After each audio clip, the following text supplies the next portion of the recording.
Chapter 1070. Feng Ling's heart surged, and she looked at the closed door in front of her again. But the door was still closed.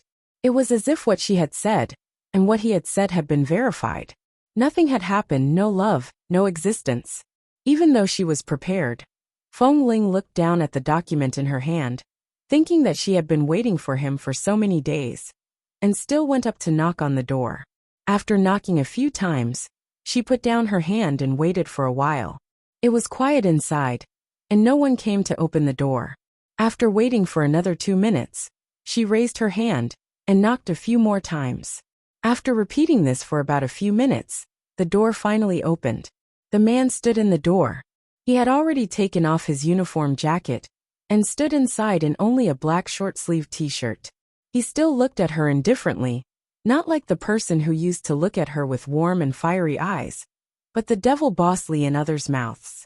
There was no trace of a smile on his face, and his eyes were so indifferent that she couldn't find any trace of extra emotion. The man put one hand in his trouser pocket. Even in a relaxed state, the lines of his arm faintly outlined the outline of his muscles. Under his gaze, Feng Ling felt that she was duckweed on the sea, helpless. Her heart that she thought was calm suddenly fluctuated, and she couldn't find a foothold. She told herself that she was just going to sign and leave, go far away to High City. Whether he loved her or hated her now, she put aside the old grudges for the time being. Right now, the most important thing was to let him sign, and let her leave smoothly.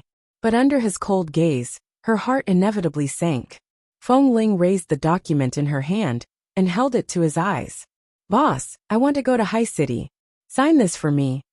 The document in front of him blocked his face, and also successfully blocked her face. However, the man didn't respond. After holding it for a while, Feng Ling put down the document and raised her eyes to meet his gaze. Then she suddenly wondered if it was because of the serious injury 9 months ago, or something happened to him in recent months that caused his facial paralysis. Was it love, hate, anger, or resentment? Just say it. Why was he so indifferent? Feng Ling held the document in her hand and looked straight at him. "Li, the high-ranking military officials will arrive at the base in half an hour. I'm going to take a shower now. If you want to wait, just wait outside. Don't bother me by knocking on the door."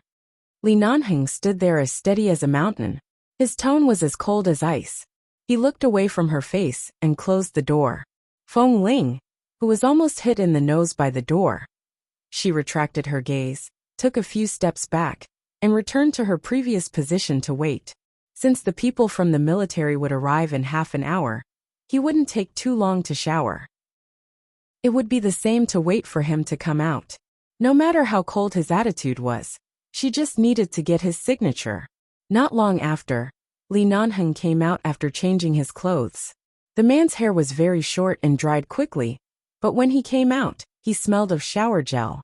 Feng Ling stepped forward and handed him the document again. Li Nanheng looked at the things she handed over, and her hand that suddenly blocked his way. His eyes were sharp and cold. When Feng Ling met his eyes, her heart that had just calmed down began to tremble again. She couldn't understand why her heart was in such turmoil. "I just want you to sign something." Feng Ling looked at him and said, "Sign it." The next second, Li Nanheng asked expressionlessly and glanced at her hands. "Did you bring a pen?" Feng Ling was startled. She seemed to have been holding the document, and didn't bring a pen. "Don't you have a pen in your room?" "I'm in a hurry to see the high-ranking military officials. I have something important to discuss. He has already arrived. Do you think I'll waste time signing with you here, or go back to open the door to help you find a pen? It'll only take a minute or two." The man no longer looked at her, but walked toward the stairs. Feng Ling looked at the man's indifferent back and quickly followed. "Li Nanheng, let's talk." The man didn't stop walking. He had no intention of talking. She followed his footsteps and walked out saying, "After I left 11 base, I didn't plan to come back. I know I can come back now, and I've won back the face I lost at that time. You must have helped me a lot, but I've already left, and there's no need for me to come back. If you force me to come here, it will make things difficult for all parties. I really want to work for Mr. Mo, and Mrs. Mo needs someone to protect her. The man's footsteps suddenly stopped. And she also stopped in time to avoid bumping into his back. Li Nanheng looked back at her indifferently, his eyes cold. It's my business whether to do it or not. It's your business whether to go back or not. No one will force you. Leave or stay, it's up to you. Leave or stay. These words sounded calm when they came out of his mouth, but it seemed to weigh 1,000 pounds. Feng Ling's heart instantly fluctuated, and she couldn't calm down. Feng Ling stood there and looked at him, but the man didn't stay any longer and left. She stood for a while and looked at his back. Seeing that he was indeed walking in the direction of the base's conference room, she took a look at the time and found that she couldn't delay any longer. Feng Ling lowered her head and looked at the document in her hand that she had yet to receive his signature. She then looked at the man's cold and arrogant back and recalled his gaze on her when he said that she could stay or leave as she pleased. Feng Ling didn't know why she suddenly felt a burning sensation in her throat, and a corner of her heart collapsed. In the past 9 months, she almost forgot that Li Nanheng didn't plan to see her again in the hospital. She didn't expect that when they met again after returning to 11 base, he really didn't want to see her. That expression, that tone, that look in his eyes. There was disgust in his indifference. Han Jin saw this scene not far away. When Li Nanheng walked far away, he looked at the things in Feng Ling's hand, and then at Feng Ling, who seemed to be in a bad situation. Boss really has something to do today. Why don't you look for him tomorrow? Feng Ling was silent for a moment and smiled. It's okay. When can he finish talking with the people from the military? I'll wait for him here. Are you in such a hurry to go to High City? It's uncomfortable to stay in the base for one more day? No, I think it's necessary to talk to him. Talk about what? Han Jin glanced at her indifferently. 9 months ago in the jungle of Boston. Didn't you say that you would never talk to him? Do you think Bosley will talk to you? Please remember the domain name of this book. For mobile version website, M. Chapter 1071. She didn't regret what she said at that time. It was just that Feng Ling didn't expect that what she said at that time was really a sharp sword to Li Nanheng. Hurting others but also hurting herself? Feng Ling stood there expressionlessly. Han Jin looked at her again and glanced at the document in her hand. Are you really going to High City? I don't know. I can go anywhere. You mean as long as you don't go back to 11 base, you are willing to be sent to the African refugee area? Feng Ling didn't answer, but it was clear that this was what she meant. Even if she hesitated now, at least this was what she meant these days. Han Jin probably saw the bitterness in her heart and saw that she was humiliated by Grandfather Li in public. So he softened his tone and said gently, all right, in fact, it's just a matter of signing. When boss is done with his work, he will definitely sign it for you. If you want to go to other places, he may not necessarily let you go. But since you are going to Mr. Mo's place, there is nothing to worry about. It's just that your attitude is too tough. You and Bosley are now fighting each other head-on. One is stubborn, and the other is not good-tempered. You have to go through the process of signing the permission to leave the country. Since you are now in the base, just wait patiently, or you can soften your attitude a little, and he will let you go. At this time, someone came over and said a few words to Han Jin. Han Jin nodded and said, I'll be right there. Then he glanced at Feng Ling again. When he walked past her, he raised his hand and patted her gently on the shoulder. Since you are already standing in 11 base, I have to tell you something. Take it as a reminder. Since returning from Boston, Bosley has never mentioned your name again. Feng Ling was silent for a moment and smiled. Why did he mention my name? There is no need to mention it. The corner of Han Jin's mouth twitched. You really don't know how different he was when he was looking for you in the past 2 years, and how different he was in the past 9 months. I just want to tell you that when Bosley loves you and wants to bear everything for you, he has enough ability to shelter you from the wind and rain.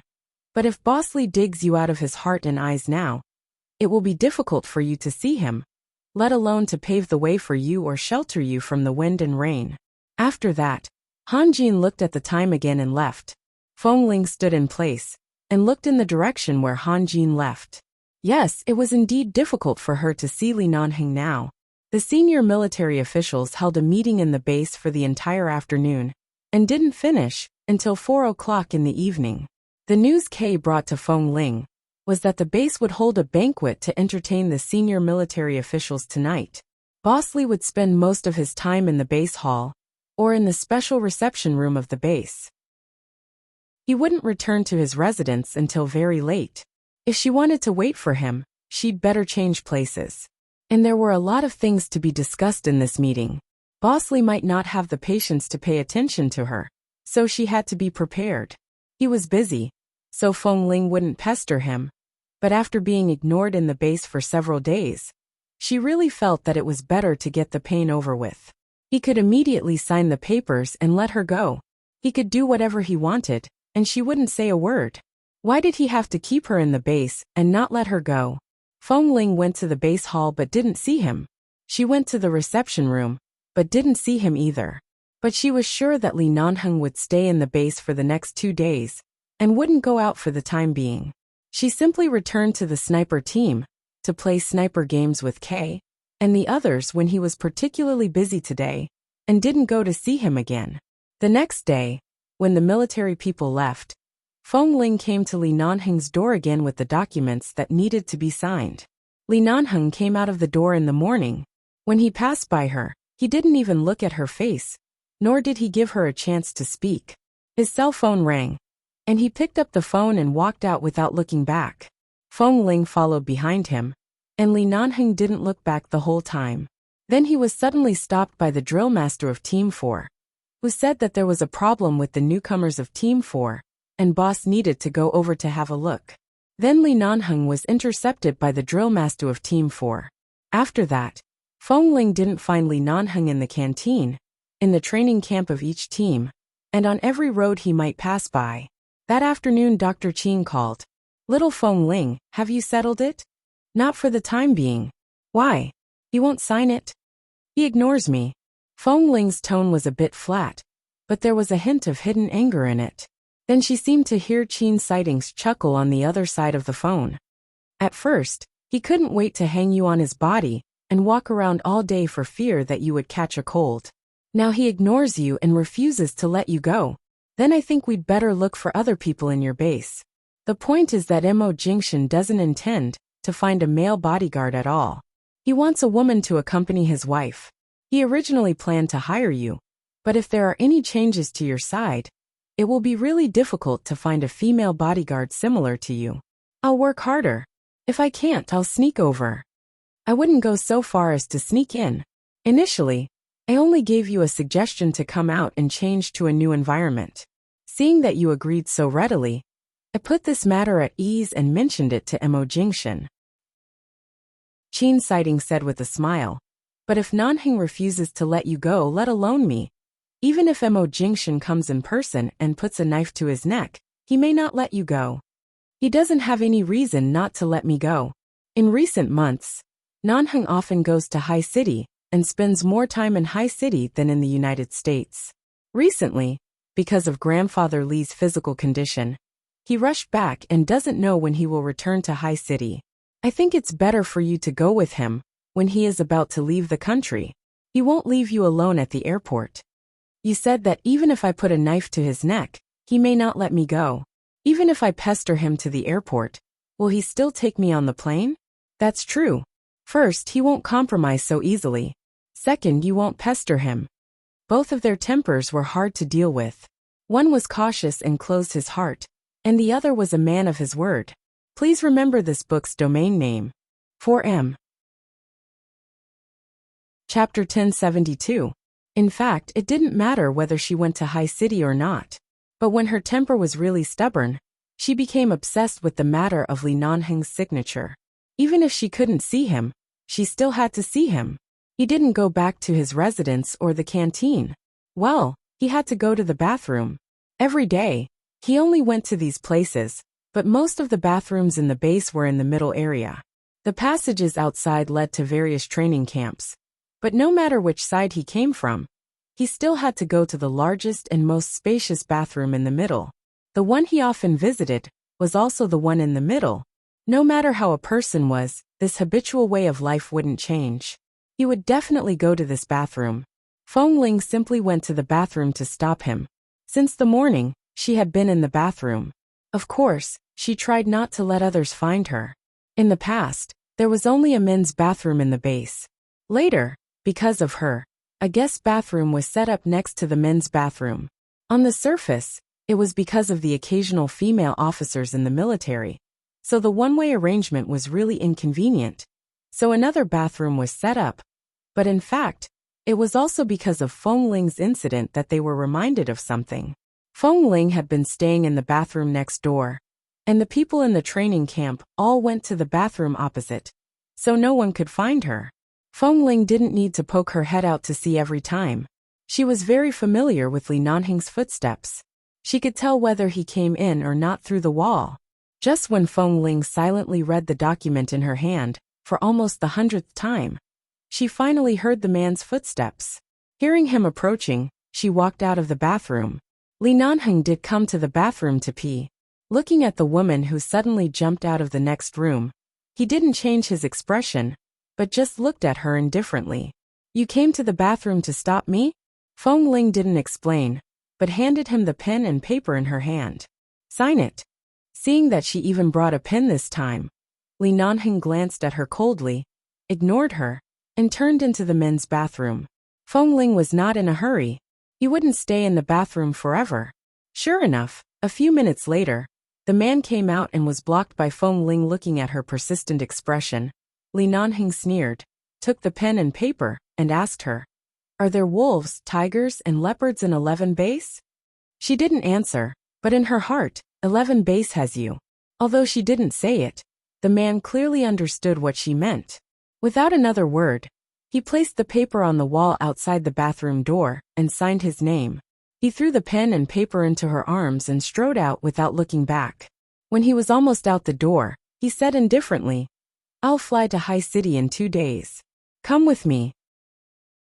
Feng Ling looked at the document in her hand that had already been signed by him and was just about to heave a sigh of relief when she abruptly raised her eyes to look at the man's back. "Go with him. He's going to High City. With him." Feng Ling didn't understand what he meant. She stood there and forgot to agree or refuse. She also forgot to say anything else. She just watched the man's back as he walked away. 2 days later, Los Angeles International Airport. Previously, every time Feng Ling went on a mission with the base, even if it was to other countries, such as Cambodia, she usually took the base's helicopter to fly there. This was the first time she took an ordinary commercial plane and didn't know much about the situation in the airport. In the morning, when Li Nanheng said he was going to the airport, she took a look at the time and wondered if it was too early. However, Li Nanheng just carried her suitcase away with a cold face and got into the car without even explaining. Feng Ling had to follow him. When she arrived at the airport, she learned that even the first-class cabin needed to pass the security check and prepare enough time in advance. However, there were not many people in the first-class security check channel. After entering the waiting hall, she followed Li Nanheng all the way into the first-class lounge. While sitting on the sofa waiting for the plane, Feng Ling looked at the time again. There was still an hour before boarding. It was really troublesome to take a commercial plane. Unlike the helicopter in the base, she could directly fly away. As calm as Feng Ling was, she looked for a bathroom in this strange and overly large waiting hall for a long time. When she finally found one, she couldn't help complaining in her heart. This time, Xiao Su also went to High City with them. Seeing that Feng Ling had left for so long, Xiao Su couldn't help asking, "Where did you go?" "To find the bathroom," Feng Ling answered. "Xiao Su, why did you take so long to find the bathroom?" "The waiting hall is very big. I walked a long way to find it." Xiao Su couldn't help looking back at the 2 luxurious and high-end bathrooms in the first-class waiting room. "There's one here. How far did you go?" Feng Ling turned to look in the direction Xiao Su pointed. Sure enough, there were 2 on the side closest to here. Also, the bathrooms in the airport are usually very close to each other. You'll meet one every few steps. Did you not see the sign clearly? Feng Ling. She had never been to a normal airport, let alone a large international airport like Los Angeles.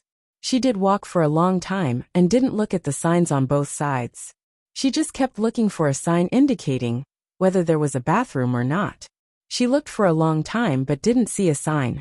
Finally, she turned around and suddenly saw a bathroom next to her, so she went in. Xiao Su couldn't help but smile when he saw her expression. She usually had a cold and indifferent face, but now she looked a little adorable because of this little embarrassing thing. Then he turned to look at Li Nanheng, who had been sitting on the sofa without speaking, only to see that Boss Li was still silently looking at the magazine in his hand. He didn't even look away. Xiao Su didn't know if he had heard their conversation or not. Seeing that Boss was so cold as if it had nothing to do with him, Xiao Su couldn't continue to laugh, quickly stopped smiling, turned to pour 2 glasses of water, and put them in their hands. Feng Ling sat back on the sofa and didn't look at Li Nanheng. For her, she was going to High City, but she didn't expect that after so many days, he finally signed the contract. But when he was also going to High City, it became a partnership. She refused to go back to 11 base. Didn't he know who she was hiding from? Outside the waiting hall, the sun was shining. Feng Ling didn't look at the man's cold face, lest they would freeze each other to death. So she turned her eyes to the sun outside. Please remember the domain name of this book. 4M. Chapter 1073. When boarding the plane, Xiao Su walked in front with his suitcase. Although they were all first class, Xiao Su sat in the seat near the window. After getting on the plane, he asked the flight attendant for a blanket, a blindfold and headphones, and directly fell asleep there without a sound. There were many passengers on this direct flight from Los Angeles to High City, but there were only 4 seats in the advanced first-class cabin. Xiao Su slept in the back, and there was no one sitting in the other seat. Feng Ling and Li Nanheng sat on the same side, and their seats were next to each other, and Feng Ling was leaning against the window. After the plane took off and stabilized, she saw that the seat next to Xiao Su was empty. After a moment of hesitation, she was about to get up and go there. However, the flight attendant in the first-class cabin who specialized in serving them said with a polite smile, "Miss, I'm sorry. The first-class seat must be strictly according to the seat on your boarding pass." Hearing this, Feng Ling didn't move and returned to her seat to sit down, but Li Nanheng was by her side. Even though he hadn't spoken and had been reading the English newspaper on the plane, she still felt uncomfortable. After hiding from him for so many days, she finally got the signature and could leave, but she flew to High City with him. Although they didn't talk during the whole flight, the feeling of sitting on the plane together was really strange. After flying for a while, the flight attendant handed them a delicate menu and asked them to order.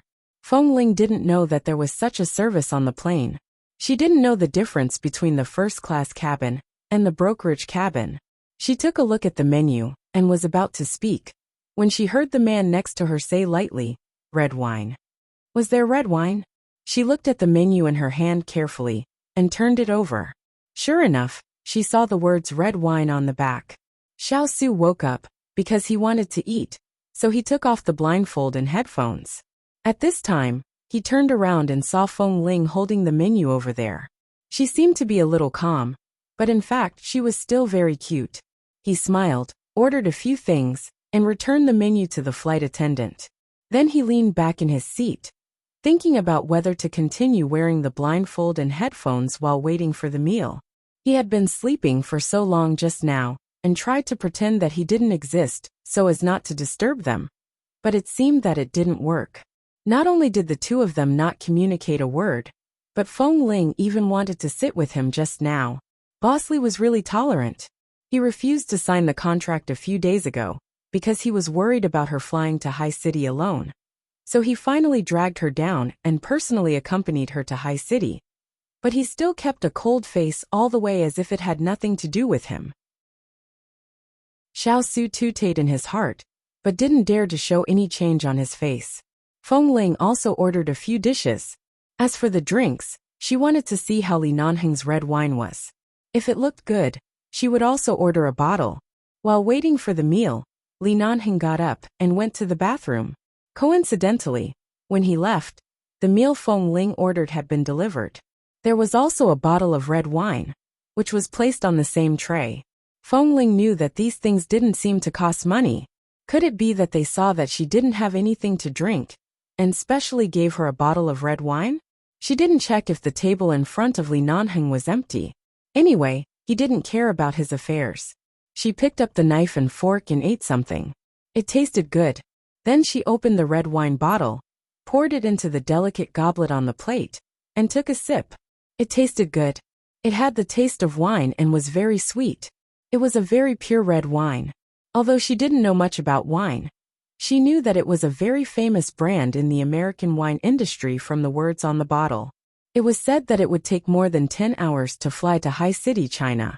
Feng Ling knew that her alcohol tolerance was not very good, but there was really nothing to do on the plane. She extended the time she took to eat, and occasionally took a sip to kill time. When Li Nanheng came back, he saw that his red wine was on her side. He just glanced at it, and didn't say anything. The flight attendant came over, and asked him in a low voice if he wanted another bottle. He waved his hand, indicating that he didn't need it, sat down, and picked up the magazine again. Feng Ling didn't look at him, and he didn't look at her. A long time passed. When Li Nanheng was about to change the magazine, he glanced at the wine bottle in front of her out of the corner of his eye. It was almost empty. Looking at the almost empty red wine bottle, Li Nanheng raised his eyebrows and turned to look at Feng Ling. The little woman with short hair was blushing at this moment, but she obviously didn't know it. She killed time and unknowingly drank the whole bottle of wine. This kind of wine had a strong after effect. She didn't feel much when she just drank it. At least she felt that she was still sober. Although she was sober, she gradually felt a little sleepy. After asking the flight attendant to remove all the things in front of her, Feng Ling felt that the after effect of the wine had taken effect, and her sleepiness became more and more obvious. She didn't know if she could sleep a little longer, but as long as she fell asleep, the more than 10 hours of sitting by Li Nanheng's side would be shortened a lot. She allowed the drowsiness to overwhelm her, and closed her eyes. When the flight attendant came back, she saw that she seemed to be asleep, and was about to bring a thin blanket to cover her. However, as soon as she came back with the thin blanket, she saw that Miss Feng, who was sleeping on the seat, unknowingly fell to the side by the window. Just as her head was about to hit the window, the handsome man next to her suddenly stretched out his arm to protect her head. Miss Feng, who was sleeping, began to fall to the other side because of inertia and instinct, because of being suddenly blocked by his palm, until her head directly leaned on the shoulder of the man next to her. This scene seemed to happen a little unexpectedly, but inexplicably, it seemed to be very harmonious. The flight attendant looked at the man who had been wearing a cold face all the time. Seeing that his face didn't improve at this moment, there seemed to be a flash of softness between his eyebrows. Because of the flight attendant's curious gaze, he turned to look at her indifferently, reached out to take the thin blanket, and motioned for her to go. The flight attendant nodded and hurriedly stepped back. Then she saw that the man covered Miss Feng with the blanket, and didn't push her head away. He even tilted his slightly higher position to make it more comfortable for her to lean on. The flight attendant was a little dumbfounded. Although the two of them boarded the plane together, they didn't seem to communicate with each other. Weren't they strangers? They looked like a young couple quarreling and having a cold war. There is a Chinese romance finals in Hangzhou. Papa will take the time to help Qingqing's book. The time for the release of chapters should be February 4th. Yes, on New Year's Eve, I will also hold the computer and write chapters hard. Please remember the domain name of this book. 4M. Chapter 1074. Feng Ling leaned on Li Nanheng's shoulder, and fell asleep unknowingly. Her body was filled with the mellow fragrance of red wine, and her usually cold face was not as cold and stern as usual. Instead, she looked relaxed as she slept. Xiao Su vaguely felt that something was wrong. Although it was very quiet just now, it felt different from now. He forced himself to pretend to be invisible, and tried to sleep, but he still couldn't fall asleep. He quietly lifted the blindfold, and glanced at the two seats on the other side of the aisle. When he saw them, his eyes immediately lit up. He threw away the blindfold, and turned his head to take a closer look at Feng Ling, who was sleeping soundly on Boss Li's shoulder. Feeling the gaze from next door, Li Nanheng didn't look at him, but still sat there, and read a magazine expressionlessly. But even though there was no warmth on his face, in order to make Feng Ling more comfortable, he had already laid down a little. This change was very obvious. Xiao Su snickered and withdrew his gaze. Gee, it seemed that flying for more than 10 hours was not without any sense of accomplishment. At least it could melt the stiff relationship between the two of them a little bit. Sir, would you like to order a glass of red wine? Seeing that he didn't sleep, the flight attendant came over and asked kindly in a low voice. Xiao Su froze for a moment, and then looked at Feng Ling, who was sleeping over there. Did she drink red wine before falling asleep? Xiao Su now realized that the 3 first-class passengers should know each other, so he nodded. Yes. Xiao Su raised his eyebrows. How much did she drink? A whole bottle. The flight attendant smiled. We were going to pour a glass for that gentleman, but I went to the broker's cabin to help him. When I came back, I saw that this lady had drunk a lot. That gentleman didn't say anything, so I didn't stop her. Fortunately, the flight time is relatively long. She can sleep like this and wake up after the plane lands, so we didn't wake her up. A whole bottle? How much did Feng Ling not want to sit together with Boss Lee for more than 10 hours? She clearly knew how bad her alcohol tolerance was, but she actually quietly drank an entire bottle by herself. Then again, the flight attendant didn't dare to stop her. Boss Lee was watching by the side, but didn't he stop her? Or did Boss Lee order this wine for her? Xiao Su couldn't help but look in that direction again. Li Nanheng was silent the whole time. Even when Xiao Su turned to look at him with his mouth wide open, he ignored him. He looked cold and aloof. Boss. When the flight attendant left, Xiao Su asked in a low voice. Feng Ling's alcohol tolerance is so poor. Although we still have to fly for more than 10 hours. Are you sure she can wake up after the plane lands? Li Nanheng said lightly. Didn't High City arrange a car to pick you up? There will be a car to pick her up. If she doesn't wake up, are you going to carry her out yourself? Yes. Then I understand. Boss, you're really good at playing tricks. You forced her to come to High City with you and pretended to be cold and indifferent. But in fact, every step the little girl took was under your control. You've learned from Mr. Mo. You're really good at playing tricks. Li Nanheng paused and glanced at him. What tricks did I play? I'm not an immortal. How can I be so accurate? Don't flatter me. You're not an immortal, but Mr. Mo is. Mr. Mo has already said that if he doesn't take Feng Ling away from you, you'll probably die in his hands. Give her something to do, and it'll give you some time to think about the recent arms business. Xiao Su chuckled as he spoke. He couldn't tell whether Boss Lee or Mr. Mo was better. Anyway, when this group of people stood together, it was like a fight between immortals, and each of their means was more advanced than the other. He's not smart. His purpose is to find someone he can trust to protect his wife. There's only one woman in the entire 11 base. Who else can he choose if not Feng Ling? Li Nanheng didn't have the time to pay attention to Xiao Su. He just turned the page of the magazine in his hand and continued to read. Ahem. I was almost fooled by you a few days ago. Now it seems that you already knew about this arrangement, but you deliberately dragged her to go with you today. Are you afraid that she will get lost in the airport? That's right. That's right. After all, she has never taken a normal plane. She is too inexperienced, so I can't rest assured. Let's not talk about feelings. I watched her grow up. I can't let her get lost in the airport. Otherwise, it will be the shame of our 11 base. Li Nanheng was still looking at the magazine in his hand, and his tone was very indifferent. Tut tut tut tut tut tut. Xiao Su clicked his tongue several times in his heart. He was so sour that his teeth were about to fall off. When Feng Ling left the base, you looked for her for 2 years.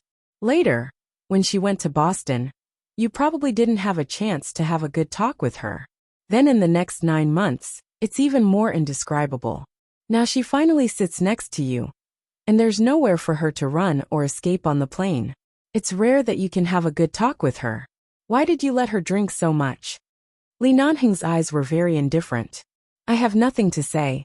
Then after you send her to High City, you really plan to leave her alone?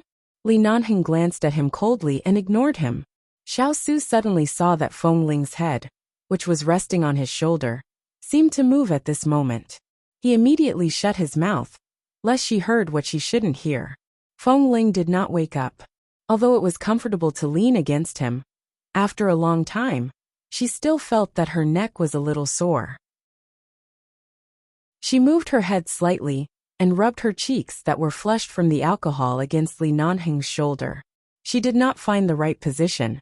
Just as she found a comfortable position to continue sleeping, her head suddenly lowered, and she almost hit the armrest of the chair.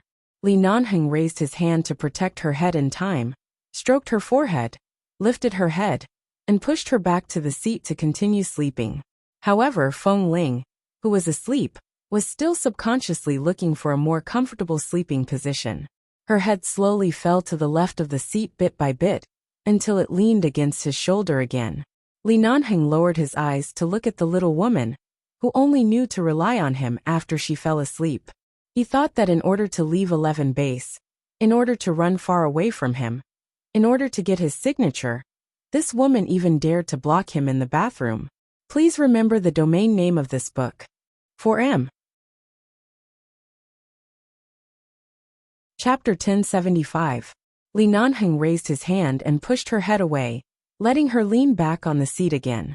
However, after only a few minutes, Feng Ling stubbornly frowned uncomfortably in her sleep, suddenly stretched out her hand, hugged his arm hard, and rested her head on his shoulder again.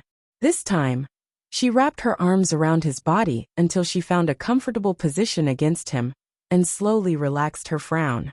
Xiao Su watched silently by the side, and then he saw that Boss Li, who had been cold-faced, was irritated by Feng Ling's action of holding his arm. When they arrived at High City, it was 4 o'clock in the morning in China. Xiao Su was right. Feng Ling had not woken up yet.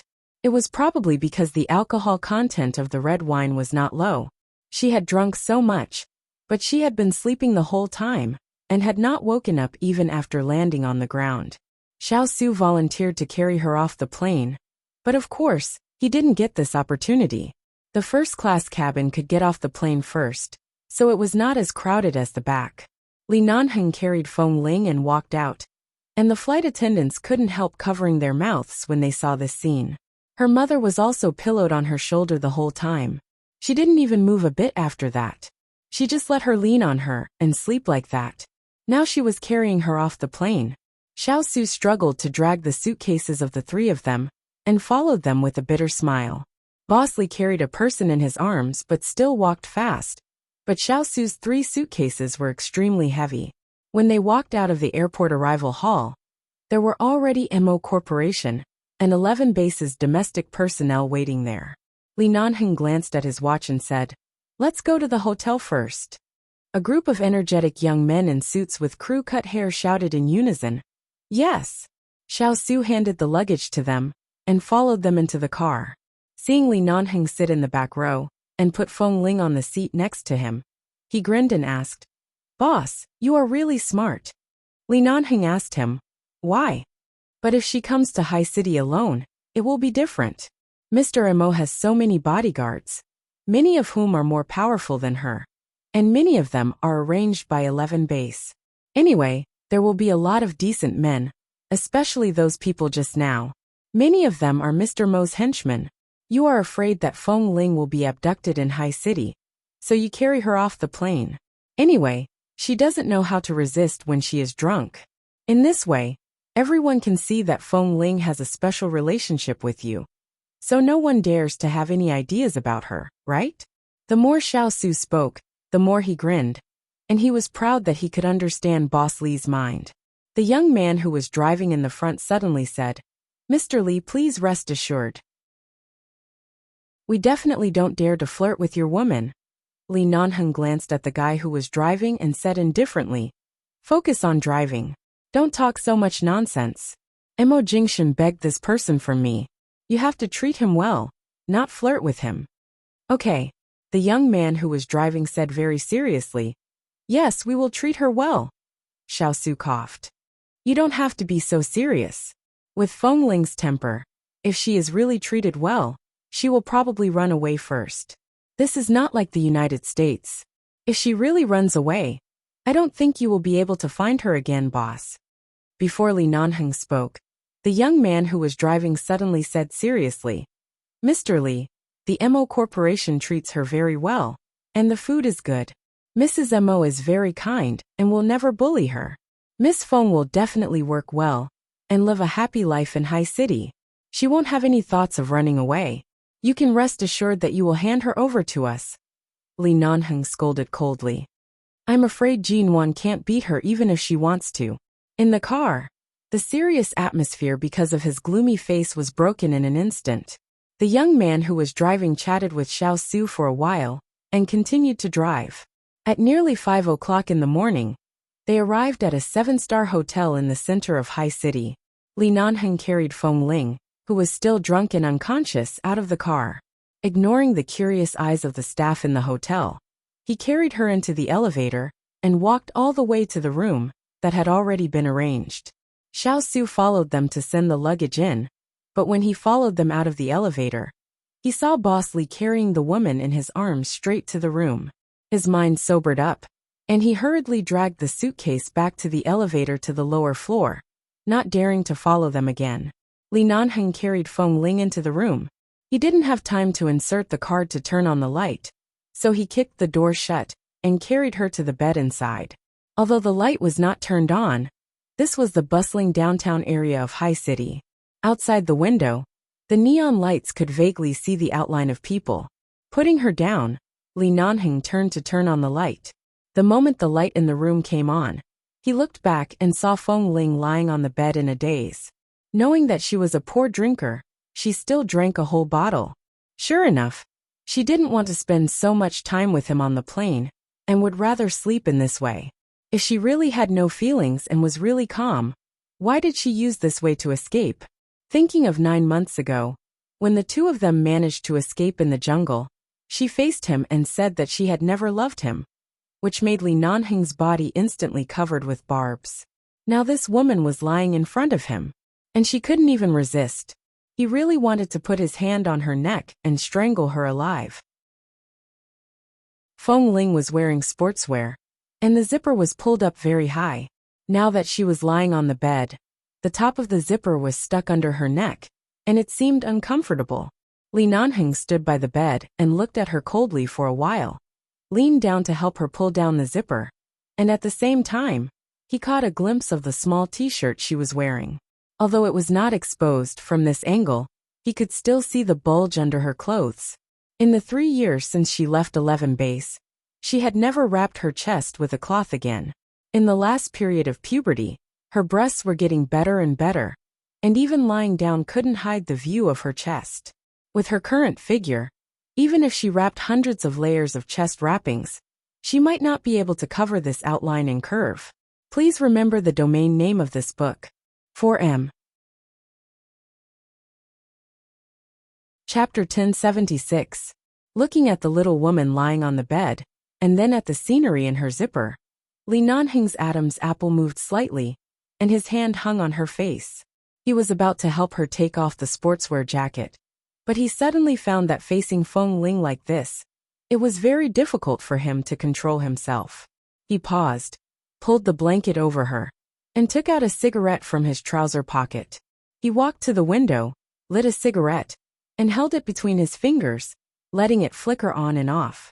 It was said that smoking could distract people and make them sober, but the scenes of Feng Ling appearing in front of him from the age of 13 to now kept flashing in his mind, including the ruthless words she said with a cold expression 9 months ago.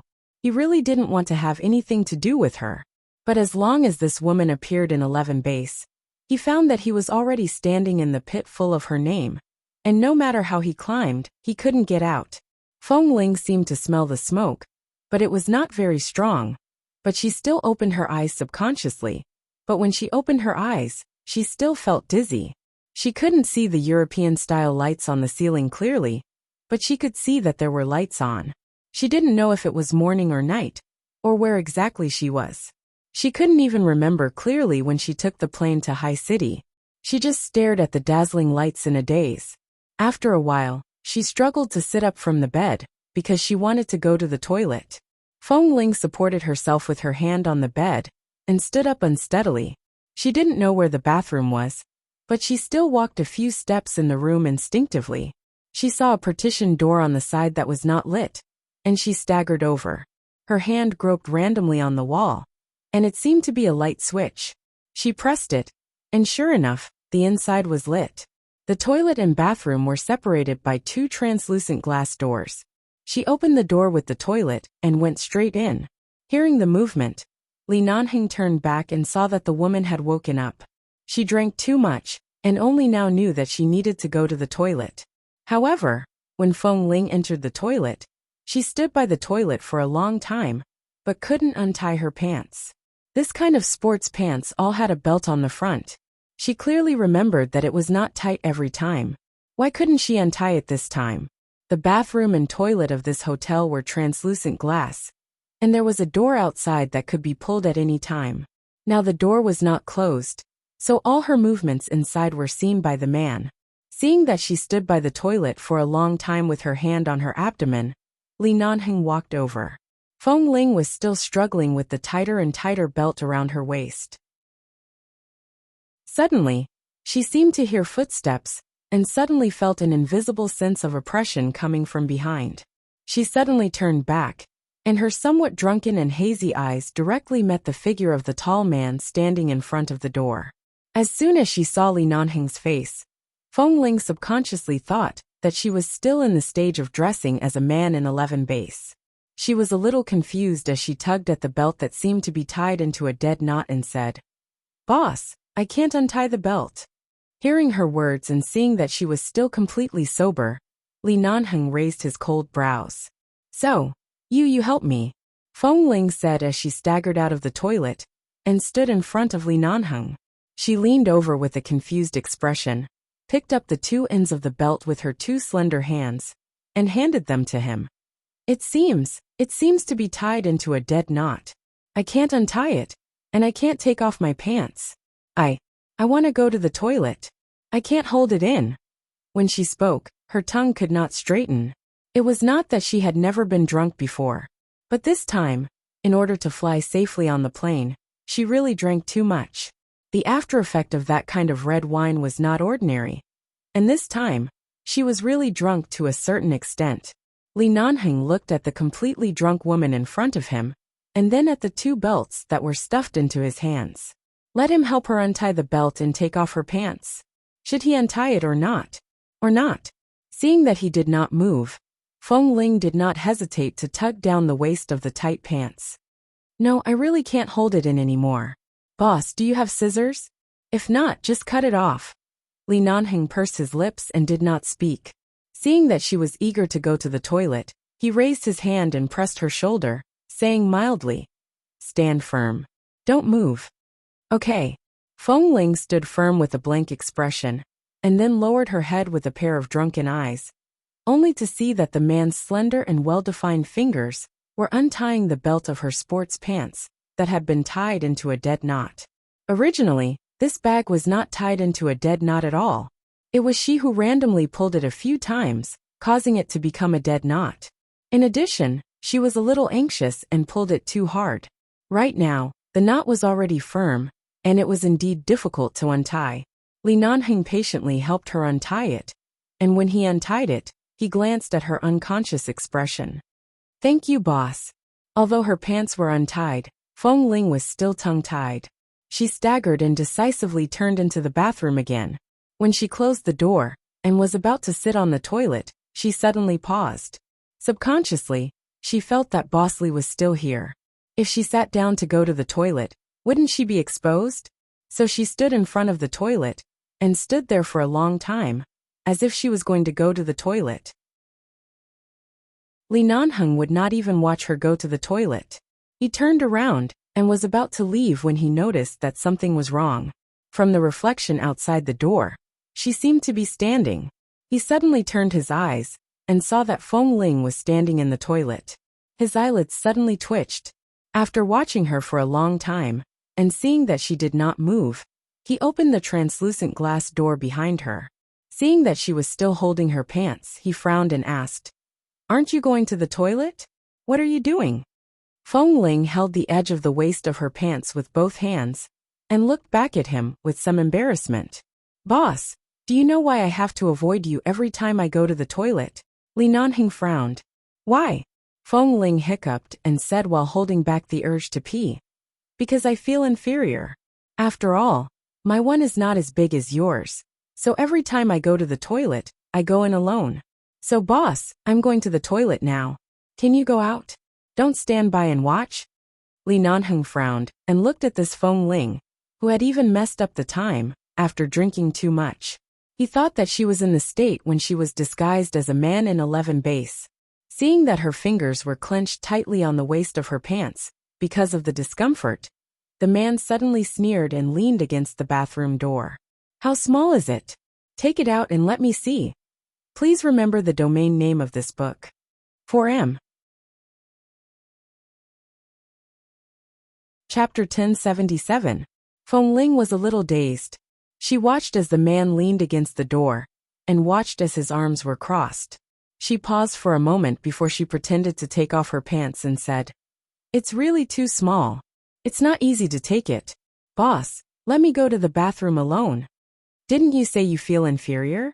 Let me see how small you are, and then tell you whether you need to feel inferior or not." The bathroom was very small.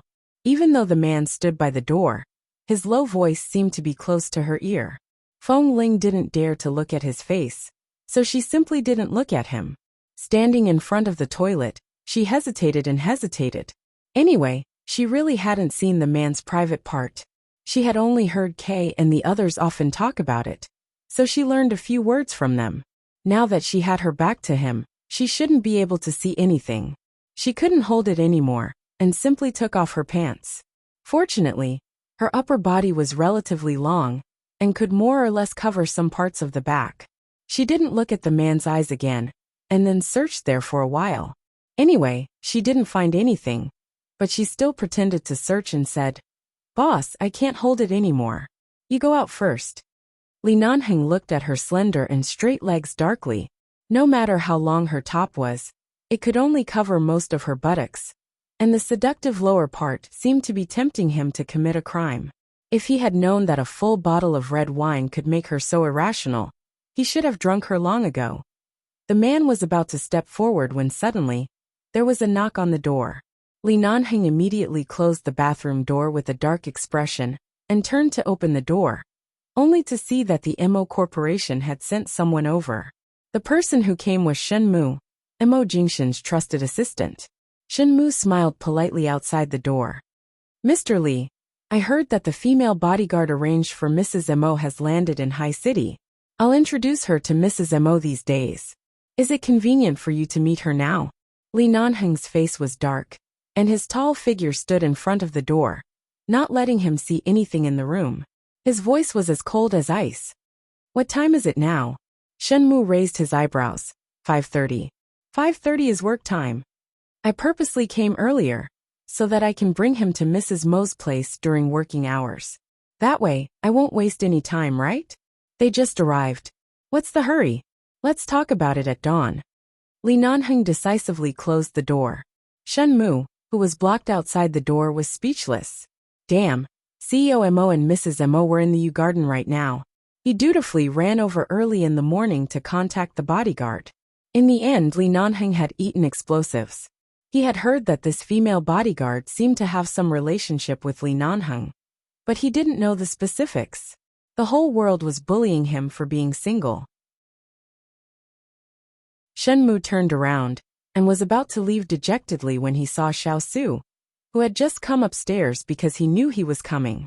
After the two of them met face to face, Xiao Su almost laughed out loud when he saw Shen Mu's expression. "How is it? I told you not to come too early. You got scolded, right?" Shen Mu walked over and couldn't help complaining. "That's right. Your boss Li's temper is really hard to control.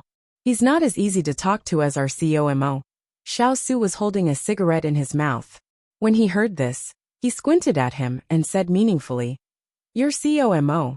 Your COMO's temper is so good that people often die without a burial place." Under his calm smile, "You speak as if your boss Li hasn't scolded you a few times.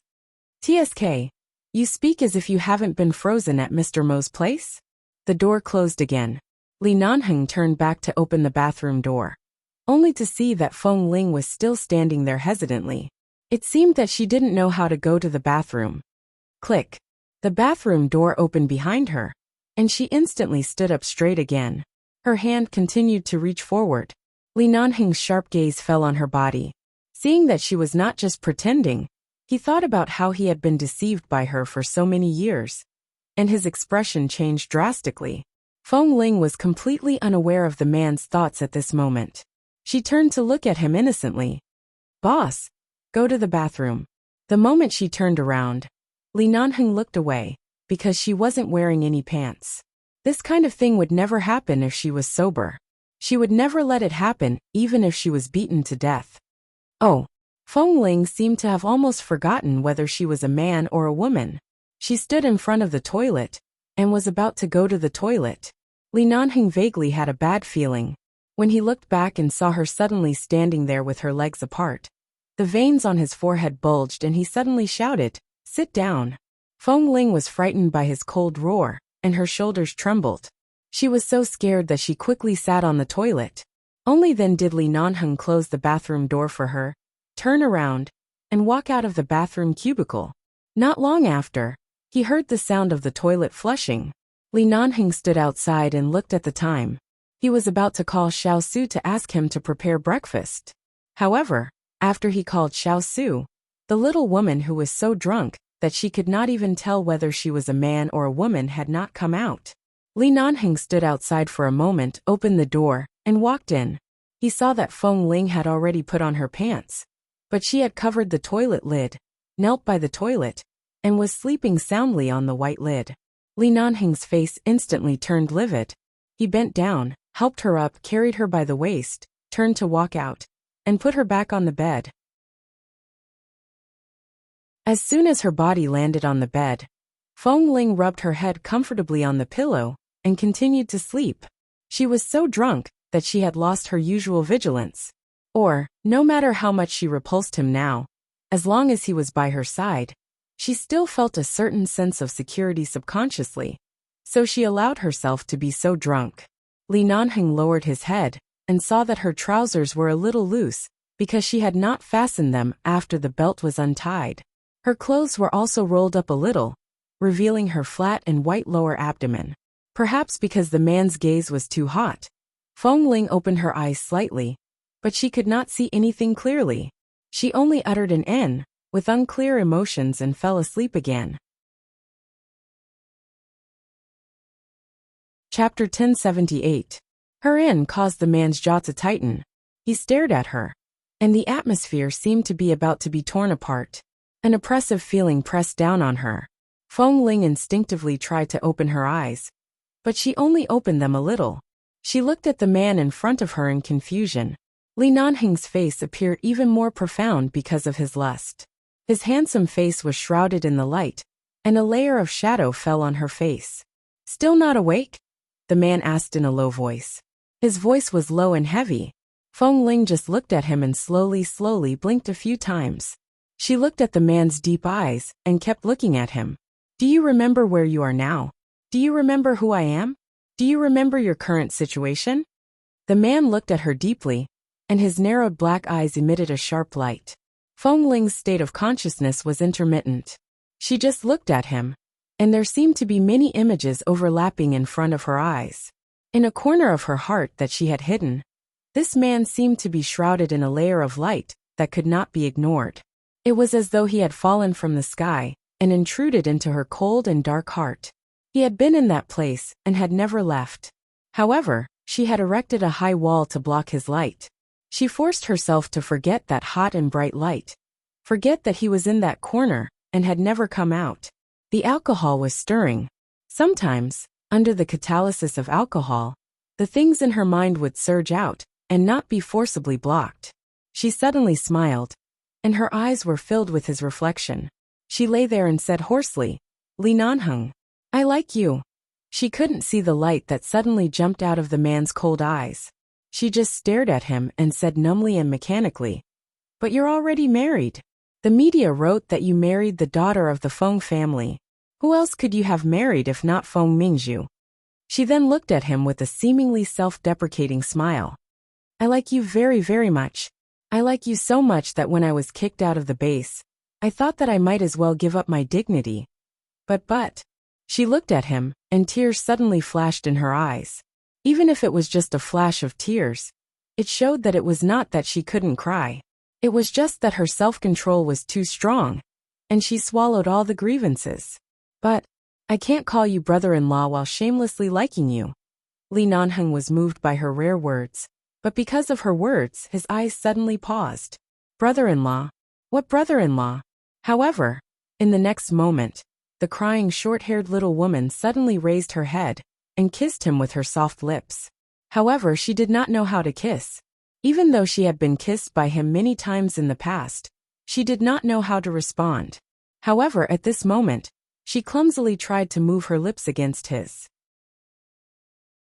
Indeed, she was so clumsy that she did not even know how to use her tongue to pry open his mouth. All she knew was to call out to him and carefully suck on his lips. The trace of doubt in Li Nanheng's mind instantly collapsed because of his emotions. His back was stiff, his brows were deeply furrowed, and he looked down at her delicate and beautiful little face.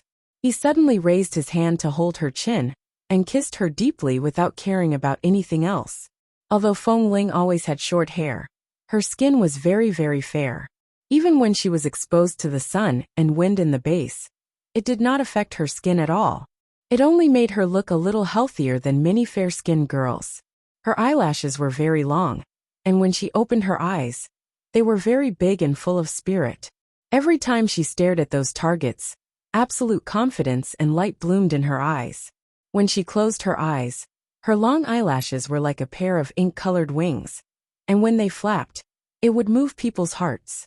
At this moment, these long and curled eyelashes kept trembling because of such a fierce kiss. Li Nanheng almost couldn't control himself. He pressed his body weight against her and kissed her deeply. At the same time, he couldn't help but put his hand into her rolled-up clothes and gradually moved up. At the same time, he held the back of her head to prevent her from subconsciously retreating because of the kiss. He went deep into her mouth, forcefully and fiercely, not giving her any chance to breathe. She said she liked him. What she said after she was drunk was the truth. Back then, she had said that she didn't like him, and that she didn't love him. It was as if the knives that had been stabbed into his heart had been pulled out in an instant. Every wound had been healed by her tears and the words that she liked him. Just as he was unwilling to just touch her like this, he almost bit her lips and was about to completely unzip her blouse. The little woman who was trying hard to respond to him gradually lost her strength. When she stopped moving, he gradually stopped biting her lips and let go of her. He lowered his eyes to look at her, only to see that she actually kissed him and fell asleep again. However, when she fell asleep again because of the alcohol, there was still a tear hanging from the corner of her eye. Li Nanheng had never seen her cry, not even a drop of tear. Seeing the tears at the corner of her eyes, the taut string in his mind slowly loosened, and the emotions that had been accumulating for a long time also gradually relaxed. The desire and impulse that might have exploded on the spot, if he didn't do her now, also calmed down a little because of her tears. He slowly propped himself up from her body, looked at her sleeping face, looked at the tears at the corner of her eyes, and reached out to wipe the corner of her eyes. It was wet. It was real tears. Li Nanheng supported his arms on both sides of her body and let out a long breath. He sat up by her side and looked down at his desire that couldn't be concealed at all. He closed his eyes, got out of bed, and went straight into the bathroom. He quickly and decisively took a cold shower for a few minutes. After the shower, he put on his clothes. As he was buttoning his cuffs, he suddenly remembered what Feng Ling called him brother-in-law. Brother-in-law Feng Mingzhu. What did this have to do with the fact that when he got married, he agreed not to inform Renbaoren, but was mysteriously exposed in the media? What brother-in-law? Li Nanheng was a little puzzled. After showering, he looked at the little woman who was still asleep on the bed. He saw that she was still sleeping in the same position. Chapter 1079. If you didn't marry Feng Mingzhu, who else could it be? I can't call you brother-in-law while shamelessly liking you. These two sentences repeated in his mind. At a certain moment, Li Nanheng looked at Feng Ling's face, and his eyes suddenly froze. A possibility that he had never thought of, or even dared to think of, was about to explode in his mind. When Mrs. Feng Qinqiu and her mother saw Feng Ling for the first time, they grabbed her hand and kept asking her if she was a man or a woman and how old she was. Later, when Qinqiu's mother met him, she casually asked him why Feng Ling didn't come, and asked him a lot about Feng Ling. He used to think that the old lady only cared about Feng Ling because she had helped her. Besides, the old lady always cared about children of Feng Ling's age, so he never thought much about it. Why did Feng Ling coincidentally have the surname Feng? This surname was not common in the United States. If there was no reason, an orphan would not have such a surname. She thought he married Feng Mingzhu, so she said she wanted to call him brother-in-law. The cenotaph that he had been married to for 3 years had been decided by him and the Li family. Soon, it would be the time when he could completely regain his freedom after being married for 3 years. The poor second daughter of the Feng family fell into the sea and disappeared at the age of 1. No one believed that it was possible for a 1-year-old child to survive in the vast sea. All kinds of things condensed in Li Nanheng's mind and then exploded little by little. He looked at Feng Ling, who was sleeping, and for the first time in his life, he was so nervous and excited that his palms were sweating. It was already 6:30 a.m., and the breakfast that Xiao Su asked someone to prepare had already been delivered. Xiao Su took the dining cart and pushed it to the door. Just as he was about to knock on the door in front of him suddenly opened. He thought he came at the wrong time. Why did boss look like? Was he going to be scolded like Special Assistant Shen? However, Li Nanheng only glanced at the breakfast on the dining car and said indifferently, "When she wakes up, arrange for her to see Mrs. Mo. I'm going back to the United States." Xiao Su was startled. "Boss, haven't you already informed Mr. Mo that you will personally send Feng Ling over? Right now, I have something more important to do. It's about my life. I need to go back and investigate it. You stay here and watch over her. Tell Mo Jingshan that if she suffers even the slightest injury or grievance in High City, I won't care if his surname is Mo or Bai. I'll take his life all the same." Xiao Su. What the hell? A great event in one's life since ancient times. The major event in a man's life has always been getting promoted, getting rich, and getting married. He definitely didn't need to get promoted and get rich. The position of the boss was already high enough, and he didn't lack money. That had to do with marrying a wife. Xiao Su looked confused, but Li Nanheng didn't wait for a moment. He walked around the dining car, brushed past Xiao Su expressionlessly, and walked out decisively. Xiao Su turned back to look at Boss Li's swift and decisive back, feeling somewhat confused. Then he pushed the dining car in, only to see that Feng Ling was still sleeping. The corner of Xiao Su's mouth twitched. He had to put the dining car aside. Thinking of what Boss Li said just now, he couldn't let Feng Ling suffer any grievances. He immediately gave up the idea of waking her up, and went out to wait. Feng Ling drank on the plane yesterday, and slept for the whole morning. She frowned slightly at the dazzling noon sun, and turned over in bed. The sober consciousness in her mind gradually returned, and then she suddenly realized that she was on a plane, and was about to go to High City. Where was she now? She abruptly opened her eyes, and looked at the unfamiliar hotel room. Then she abruptly sat up and looked around. There was no one else here. She was the only one here. Sitting on the bed for a long time, she couldn't remember how she came to the hotel. Then she looked around and found her cell phone, only to see that it was already past 12 o'clock in the afternoon. Did she sleep for so long? How did she get off the plane? There was a knock on the door, and at the same time, Xiao Su's voice came from outside. "Feng Ling, haven't you woken up?" Feng Ling had a headache. She raised her hand and rubbed her forehead, but she couldn't remember what had happened.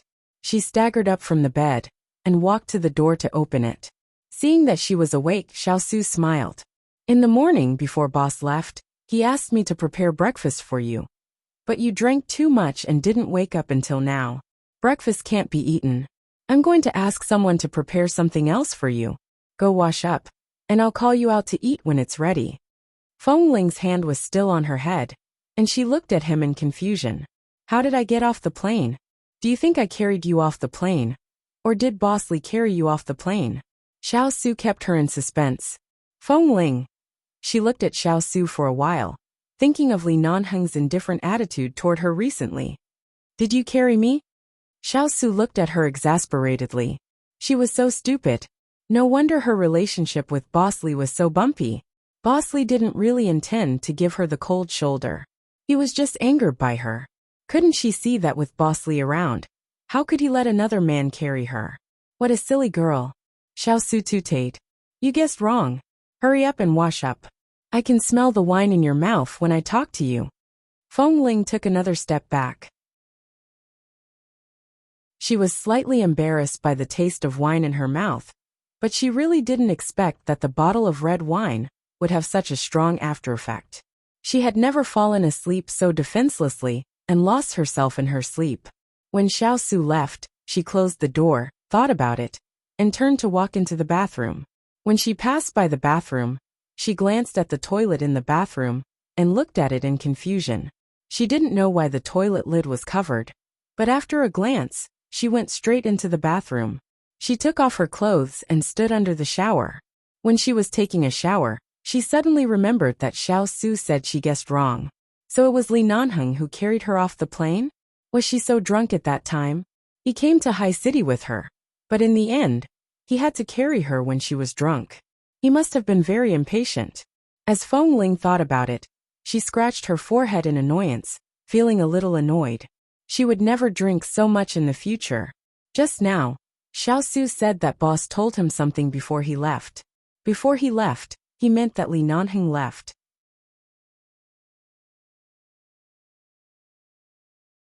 Chapter 1080. Through Xiao Su and Shenmu's introduction, Feng Ling was successfully introduced to Mrs. Mo's side. Unlike the young and ignorant children in Mr. Ted's family, Jin Wan did not trust Mrs. Mo so easily. However, after interacting with her for a short period of time, Jin Wan had gradually grown accustomed to and trusted Feng Ling's character. What kind of woman was Jin Wan? Feng Ling did not know how to describe it. She could only say that everything Jin Wan had, Feng Ling did not, and everything Feng Ling had, Jin Wan did not. Their tempers complemented each other miraculously.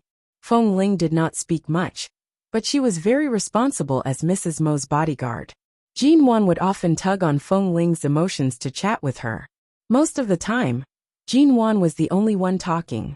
Even if Feng Ling did not speak, she would quietly listen and watch from the side.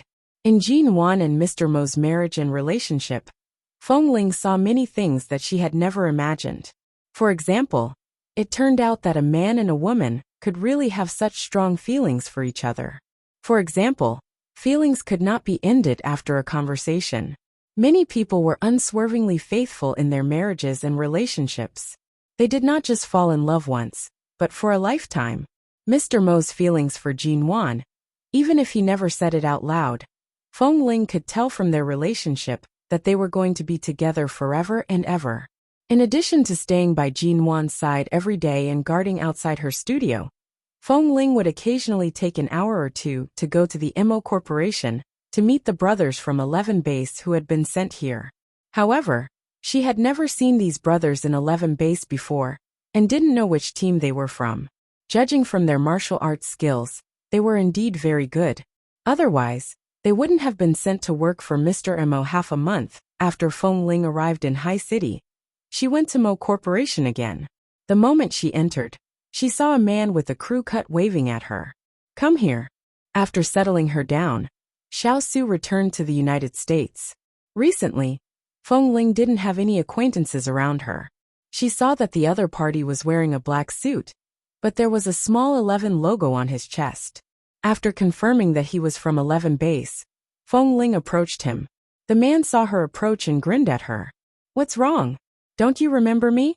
Feng Ling glanced at him in confusion. Remember what? We've met. TSK, little junior sister Feng Ling, your memory is really bad. Back then, when you entered 11 Base at the age of 13, I was still in Team 1. At that time, Old Han often called you to Team 1 to secretly learn from them. I passed you mineral water many times, but you actually don't remember? Feng Ling stood there in a daze for a long while before she remembered. If that's the case, I do have some impression of you. But when I entered Team 1, it seemed that you were already. I've been following Mr. Mo since a long time ago.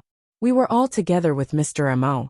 But we never expected that a skinny little fellow like you would really be a woman. Last time, when our people brought you back from the airport, I took a glance at you. When I confirmed that you were indeed Feng Ling, I was surprised for quite a while. However, after hearing Brother Su's brief explanation of your situation, I felt sorry for you. You didn't have anyone to rely on when you were young. You wanted to find a place to settle down, so you pretended to be a man. It wasn't easy for you. Feng Ling was very pleased that others understood her, but she was not used to talking about her sufferings in her past, so she didn't say anything. But this was also good. In the future, she would at least have some friends here. It was not bad for him to call her little junior sister. After all, they were both from Team 1, and the drill master was also Han Jin. It was not strange for him to call her little junior sister. Before she could think of anything else, she suddenly felt a weight on her shoulder. The other party had already placed a hand on her shoulder. As if they were good brothers, he announced to the brothers behind him. From now on, this is everyone's little junior sister. Don't be fooled by her thin figure. In fact, she is very skilled. Let me tell you, don't offend her.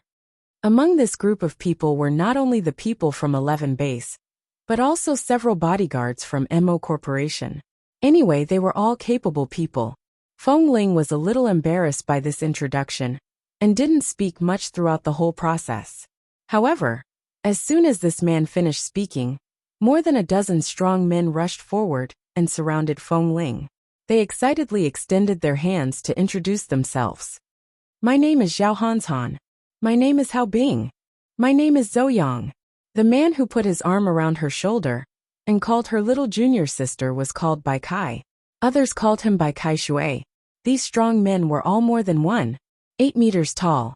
They pressed down on her from all directions. For the first time, Feng Ling felt a little suffocated standing among this group of people with her height of 7 meters. Bai Kai chuckled. Little junior sister Feng Ling, don't be so reserved. Before Xiao Su left, he specially said that if you lose a single hair or suffer a little grievance in High City, Boss Li can come over and destroy our entire team. These words may not seem to carry much weight, but when you think about it carefully, it is really scary. Boss Li has already mentioned it. If anyone dares to touch you, they will simply be going against the entire 11 Base, and our Mr. Mo, don't worry. We will definitely dote on you, and not let anyone bully you. Hearing this, the few strong men surrounded her even more tightly, almost blocking the group of people from the Mo Corporation from taking another look at her. As if they didn't want to let other passers-by from the Mo Corporation look at her. What a joke. Their 11 Base and the Mo Corporation's bodyguard team only had these few people, and they were all men. It was rare for a woman to sneak in, and she was so beautiful. They definitely couldn't let others take this piece of meat away. Regardless of Boss Li and Xiao Su's warning, this little junior sister belonged to them. No one else should even think about taking a second look at her. Feng Ling had been in High City for half a month. Previously, she had been staying by Jin Wan's side. She didn't expect that she would encounter such an enthusiastic situation when she just came to the Mo Corporation to take a look. Mr. Mo was still in a meeting, and she had nothing to do. She could only deal with these people, and then kept hearing their words in her ears. In fact, what Feng Ling really wanted to say was that in this world, the person who could easily bully her should not have been born yet. Even when she was in various dangerous places where the terrorists were, it was at most a little dangerous. It was not so easy to bully her. Please remember this book's domain name. 4M.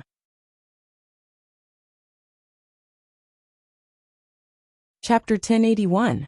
The Mo Corporation looked tall, cold and solemn, but the security room on the first floor was particularly lively. Many passers-by came in to watch and asked what was going on. Several big men simply shielded Feng Ling behind them, who dared to take a second look at the person Mr. Li had told them not to bully. We haven't seen any women in our base before. Now the only junior sister has been assigned to High City. I don't know if we can increase our luck in love affairs if we suddenly have a woman by our side. It doesn't feel good to be single for so many years. That's right. Junior sister, you've been by Mrs. Mo's side every day. Have you met any suitable little sisters to introduce to us? Feng Ling. While they were laughing, someone outside suddenly gave them a look. The few strong men looked outside and immediately restrained their smiles. All of them instantly became serious. Feng Ling paused and turned to see Mo Jingshan's figure. It seemed that he had just passed by. Hearing the laughter inside, he turned his head and glanced in this direction. It wasn't that she hadn't been in contact with Mr. Mo these days, but it was the first time that she had such a face-to-face contact in the company. Usually, Mr. Mo was definitely a wife-doting maniac, but in the company, he was obviously an incorruptible and cold-blooded boss. However, no matter where Mr. Mo was, he was still a handsome man. In Feng Ling's eyes, Mr. Mo was a man who wouldn't show anything, but had his own control. No one could detect anything from him in the blink of an eye, but in his hands, many things had already been turned upside down in the blink of an eye, and no one could resist him. However, such a man who looked as gentle as jade, but was actually very dangerous, really doted on his wife to an amazing extent. In the short half a month she had been in High City, whenever she met Dr. Qin, he would teasingly ask her, "Have you been fed too much dog food by the Mo couple?" Indeed, Feng Ling, who was as calm as water, felt quite full. Hearing Dr. Qin's complaints, it seemed that he had suffered a lot of dog food. Mo Jingshan glanced at Feng Ling and turned to speak to Shenmu. Shenmu nodded respectfully and quickly walked out of the company's main entrance. They couldn't see what Special Assistant Shen was doing from here, but Mr. Mo didn't seem to be in a hurry to go out. Feng Ling, Mo Jingshan's voice rang out. "Why aren't you at Jinlin building?" Suddenly being called, Feng Ling walked out. "Mr. Mo, Mrs. Mo just had a meeting in the studio. I saw that she was taking a nap in the break room, so I came here for a walk. When I came here half a month ago, I still had a lot of things to hand over and needed to report here." Afternoon nap. Mo Jingshan's clear brows were calm and peaceful. "The studio is peaceful today. No one went to cause trouble." "No, the previous incident with CEO Jean has already been resolved. They don't have the guts to cause trouble again. Mrs. Mo is very clever. She is also very careful in choosing her investors and clients. Aside from the external dangers that you told me about, there won't be any trouble at her place. I'll be watching over her. Mr. Mo, don't worry." Mo Jingshan looked at her and mildly curved his lips. Just when Feng Ling thought that the questioning was over, and he was about to leave, the man's low and mild voice suddenly landed in her ears. "Next week is Nanhing's birthday. It's been so many years since we can gather together in High City. Let's find a place to drink a few books. Come with Jinwan." When Feng Ling heard the two words, Nanheng, her expression did not change. She was silent for 2 seconds before saying calmly, "I'll send Mrs. Mo over safely." She said to send Jinwan over, not to accompany her in. Mo Jingshan looked at her again. He did not say much, nor did he say anything. He just smiled and left. After Mo Jingshan left, Feng Ling raised her eyes to look at the man's tall and straight back. Her heart churned with displeasure. How on earth did Li Nanheng manage to make everyone around her seem to know that there was a connection between them? This group of people didn't dare to touch her and seemed to be really caring for her. But she didn't need such care. And it was clear that even if she didn't say anything, the words Li Nanheng's property were engraved on her head. She had already hidden in High City. Did this man still have a way to control everything about her? America, Los Angeles. Many years ago, in that orphanage, the principal, several aunties, and teachers all wore expressions of shock and bewilderment. 11 Base had not come to their orphanage for a long time. Nowadays, 11 Base was no longer a place where just anyone could sneak into. There was no longer the rule of selecting members from various orphanages every few years like in the past. It was rare that Mr. Li suddenly came in person, but he actually asked them for the blood sample of the child named Feng Ling. Because the identity of orphans was relatively special, no matter who they were, As long as they had been adopted in the orphanage, a tube or two of their blood would be drawn and kept for convenience in finding their parents or for other purposes. However, it was not easy to find Feng Ling's blood sample. Although they did draw her blood back then, she was a very unique existence in the orphanage. In addition, she was already 12 years old when she entered the orphanage. She was not the kind of child who was easy to discipline. In fact, the orphanage had been considering whether to keep her or not, so her blood sample was not placed together with the other children's, but separately placed outside. Later, the previous principal changed, and it was not easy to investigate what happened back then. They also did not know where Feng Ling's blood sample was.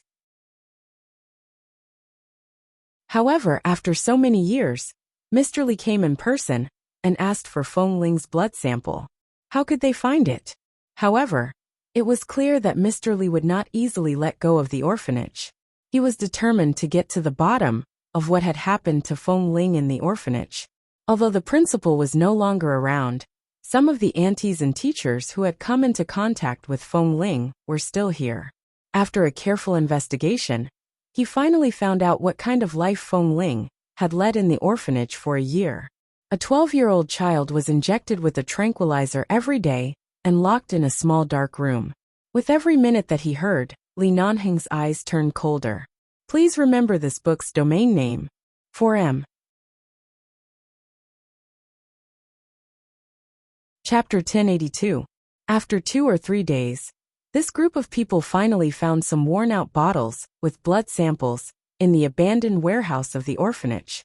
After comparing them one by one, they finally confirmed Feng Ling's blood.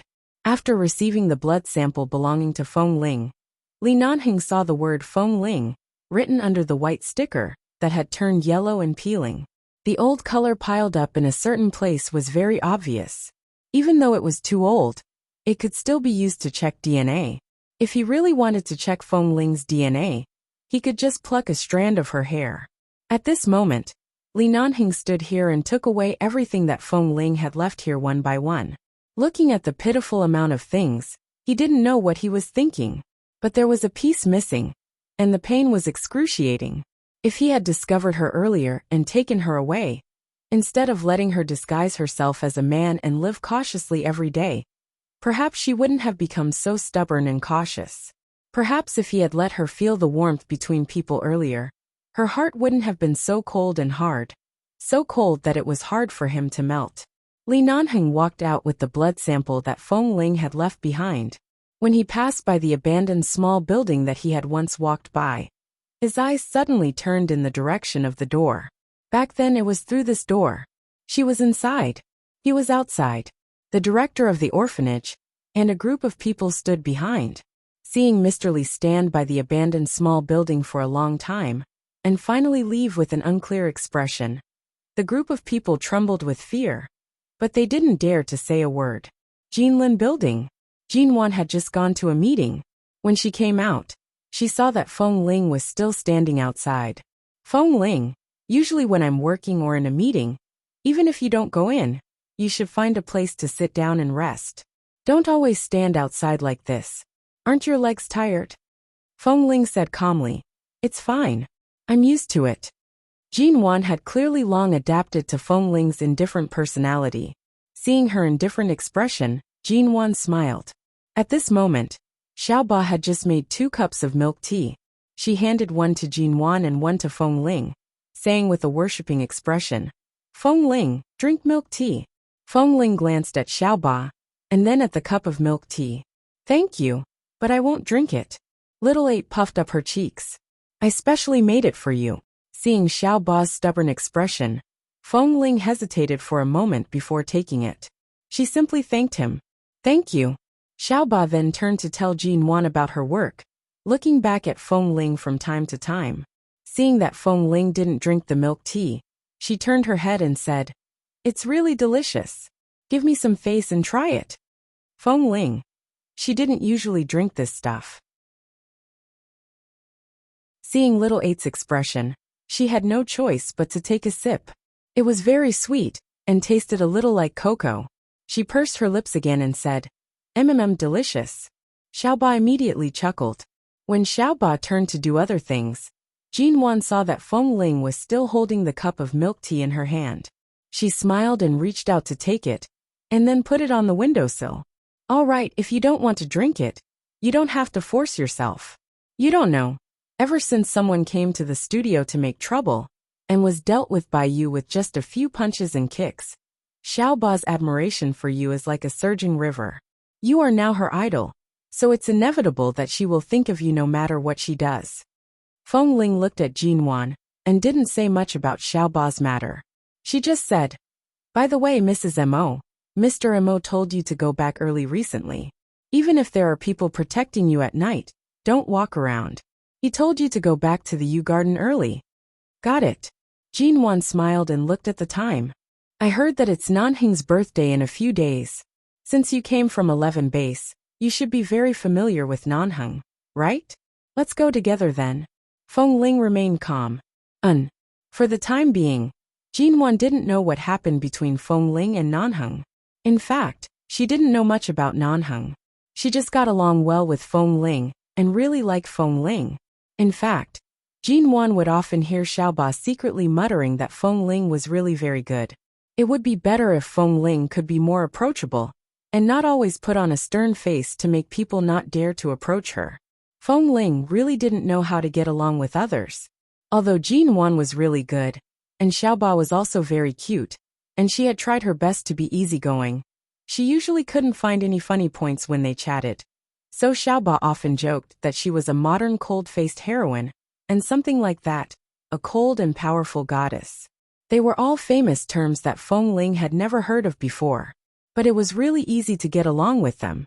Her job as a bodyguard in High City was not as dangerous as when she was in Mr. and Mrs. Ted's home. At that time, she was in Mr. and Mrs. Ted's home to prevent those terrorists from secretly attacking and opponents from taking revenge. At the same time, she was also protecting a young girl. Jinwan was different. Jinwan was very sensible when doing things. It was just that Mo Jingshan's background was too powerful, and many things would be slightly more complicated. In order to prevent Jinwan from encountering any potential dangers, Mo Jingshan asked someone to accompany her by her side. Usually, when they encountered small problems, they didn't even need to take out a weapon. Just a few simple punches and kicks were enough to make those small characters suffer. 2 days later, Xiaoba suddenly stopped Feng Ling before getting off work, holding a small notebook in her hand. Looking at Xiaoba, who looked cute but was actually older than her by 2 years, Feng Ling raised her brows. What's the matter? Xiaoba grinned, revealing her 2 little canine teeth. Aren't the 3 big bosses going to gather soon? Mr. Mo and Dr. Qin are the 2 legends of High City. Boss Nanheng is also the boss of the legendary 11 base under the United Nations, which is even more powerful than the military. As for CEO G's side, I think if I raise this request, she will definitely slap me to death. Feng Ling, you see, when I make CEO G coffee and milk tea every day, I will specially bring some for you. Seeing how well I treat you, can you help me get an autograph from these bosses? Feng Ling looked at Xiaoba's infatuated expression, and expressionlessly pushed her head away. You're afraid that Mrs. Mo will slap you to death, but aren't you afraid that I'll slap you to death? You won't be so heartless. Perhaps because Feng Ling always gave off a neutral feeling that made people feel reliant, Xiaoba couldn't help but act spoiled. Feng Ling's expression did not change. No, I'm even more heartless. It's been a long time since I asked for monthly votes. It's the end of the month, I'm asking for monthly votes. Also, dear friends, remember to make time every day to help Qing Qing fight for the Chinese romance finals. Hee. Please remember this book's domain name. 4M. Chapter 1083. Xiaoba immediately cried. If you really can't do it, I just want an autograph. You are so familiar with Boss Nanheng. Is his autograph okay? Thinking of how it took her several days to get his autograph, Feng Ling's expression darkened. No. Xiaoba gently tugged at her sleeves. Good Feng Ling. Feng Ling looked at her fangirl expression speechlessly, and raised her hand to avoid her. Impossible. Seeing that Feng Ling was really determined, and showed no signs of compromise. Xiaoba sighed. You see, I'm by Mrs. Mo's side every day, but I haven't even seen Mr. Mo's face. Even if I saw him once, it was just a hurried glance. It's like you finally met a god, but because of your poor eyesight, you can't even see what the god looks like. It's such a pity. I just want an autograph. After staying by Mrs. Mo's side for a long time, you'll see what you should see with your own eyes. Mr. Mo just rarely comes to the studio here. Mrs. Mo is too busy now, and there are few opportunities for her to take you to the Mo Corporation. If you really want to see him, I'll take you with me when I go to the Mo Corporation.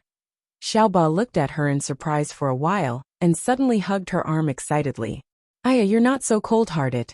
Look, you can even say that you want to take me to the Mo Corporation. It means that in fact, Feng Ling, you have already regarded me as a friend, right? Feng Ling silently watched the girl who suddenly leaned over to hug her arm.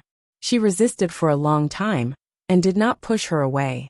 She might really have to change her bad habit of not liking being touched by others. I don't have to see him. Anyway, these people are all gods in my eyes. It's enough to have an autograph. Besides, he is COG's husband. I can smell the immortal aura from COG every day. Xiaoba said softly. But Dr. Qin and Boss Nan Heng are different. I can't even come into contact with them usually. Feng Ling pursed her lips and said lightly. I don't come into contact with them either. Xiaoba didn't know much about 11 base, but seeing that Feng Ling had never mentioned anything about Nan Heng, she believed her, and looked at her. Don't tell me you didn't even see Boss Nan Heng when you were in 11 base? Feng Ling remained calm. He is the boss of the base. I'm just a member being trained. How can I have the opportunity to see him? All right. Xiaoba really believed her. On the plane from Los Angeles to High City, Li Nanheng was holding a stack of DNA investigation materials that only he had seen from beginning to end. The man's fingers slowly clicked on the black leather wallet that contained the information in his hand, and there was an unfathomable and meaningful smile on his lips. If he had known that everything was already predestined, he would have married his little wife a long time ago. She was unwilling to return to the Feng family and face her own background. Sure. But she had to face the fact that she was destined to be his woman in every aspect. Li Nanheng's lips were stained with a faint smile that even he himself did not notice. He looked back at the vast clear sky outside the window. Little wife, after running around for so long, it's time to pull in the net. Feng Ling sneezed. Jin Wan, who was sitting in the car, turned to look at Feng Ling, who was driving. You caught a cold? No. Feng Ling continued driving and glanced at the time. Zijingchen Clubhouse is still a few kilometers away from here. We're almost there, but we're already a little late today. Mr. Mo should have already told him. It's all right. I can't avoid work. They'll understand if I go after I'm done with my work. Besides, it's Nanheng's birthday. I'm not as close as those brothers. If I really go, I'll probably just eat and drink the whole time. Jin Wan glanced at the time as she spoke. Come in with me in a while. Feng Ling did not answer. After the car arrived at Zijingchen Clubhouse, Jin Wan walked in front, and Feng Ling followed behind. As they walked, she paid attention to the crowd around to check if there were any suspicious people. She sent Jin Wan to the door of the private room, but Feng Ling stood outside the door and did not enter. Jin Wan looked back at her. Let's go in together? No, I'm not used to this kind of scene. Mrs. Mo, you go in by yourself. Feng Ling took a step back, her expression calm. Although Jin Wan did not understand the matter between her and Nanheng, she could roughly see that Feng Ling seemed to be a little uncomfortable. She glanced at her a few more times before nodding. All right, I'll go in first. When Jin Wan entered, she suddenly felt that Nanheng seemed to be in a good mood today. It was rare for him to be a little more talkative. She had seen him a few times in the past, but it seemed that this person was especially cold and difficult to approach, and she could not speak much to him. When Jin Wan walked in, Nanheng turned his eyes to the door and saw Feng Ling, who was dutifully standing outside with several other bodyguards. What are you standing outside for? Come in. Nanheng lowered his voice and sounded like an order. Jin Wan also turned back to look at Feng Ling. Yes, come in. It's not like you're an outsider. Feng Ling still stood outside the door and did not speak. Her gaze swept past Nanheng's face, but it was just a very indifferent glance. She did not have any intention of greeting him, and shifted her gaze back to Jinwan. This kind of occasion is not suitable for me, Mrs. Mo. I'll wait outside. Call me if there's anything. With that, she directly closed the door from outside. Afterward, Qin Sighting sat by the side and watched as the Mo couple frantically displayed their affection. Li Nanheng's expression was dark as he watched the couple displaying their affection. It was as though he wanted to cut the two of them into pieces. However, the brothers were always evenly matched. Just when Qin Sighting thought he was just watching the show, Nanheng was already prepared. A certain woman suddenly appeared at this small birthday party. The smile on Qin Sighting's face instantly disappeared, and he directly picked up his coat and left without looking back. The result was that in the end, it turned back to Nanheng standing by the side and watching the show. He did not suffer at all. Jinwan was drunk because of a cake with a lot of cherry wine. Mo Jingshan helped her back. At this time, Feng Ling reappeared by the side. Mr. Mo, I'll send you and Mrs. Mo back. No, the Yu garden is very close to here, Mo Jingshan said mildly.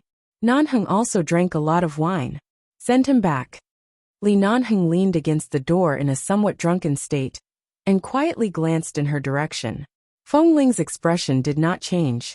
She was silent for about a few seconds before replying. All right, Mr. Mo. When Mo Jingshan carried Jinwan away, Feng Ling stood still and calmly looked at the man leaning against the door. Can you still walk by yourself?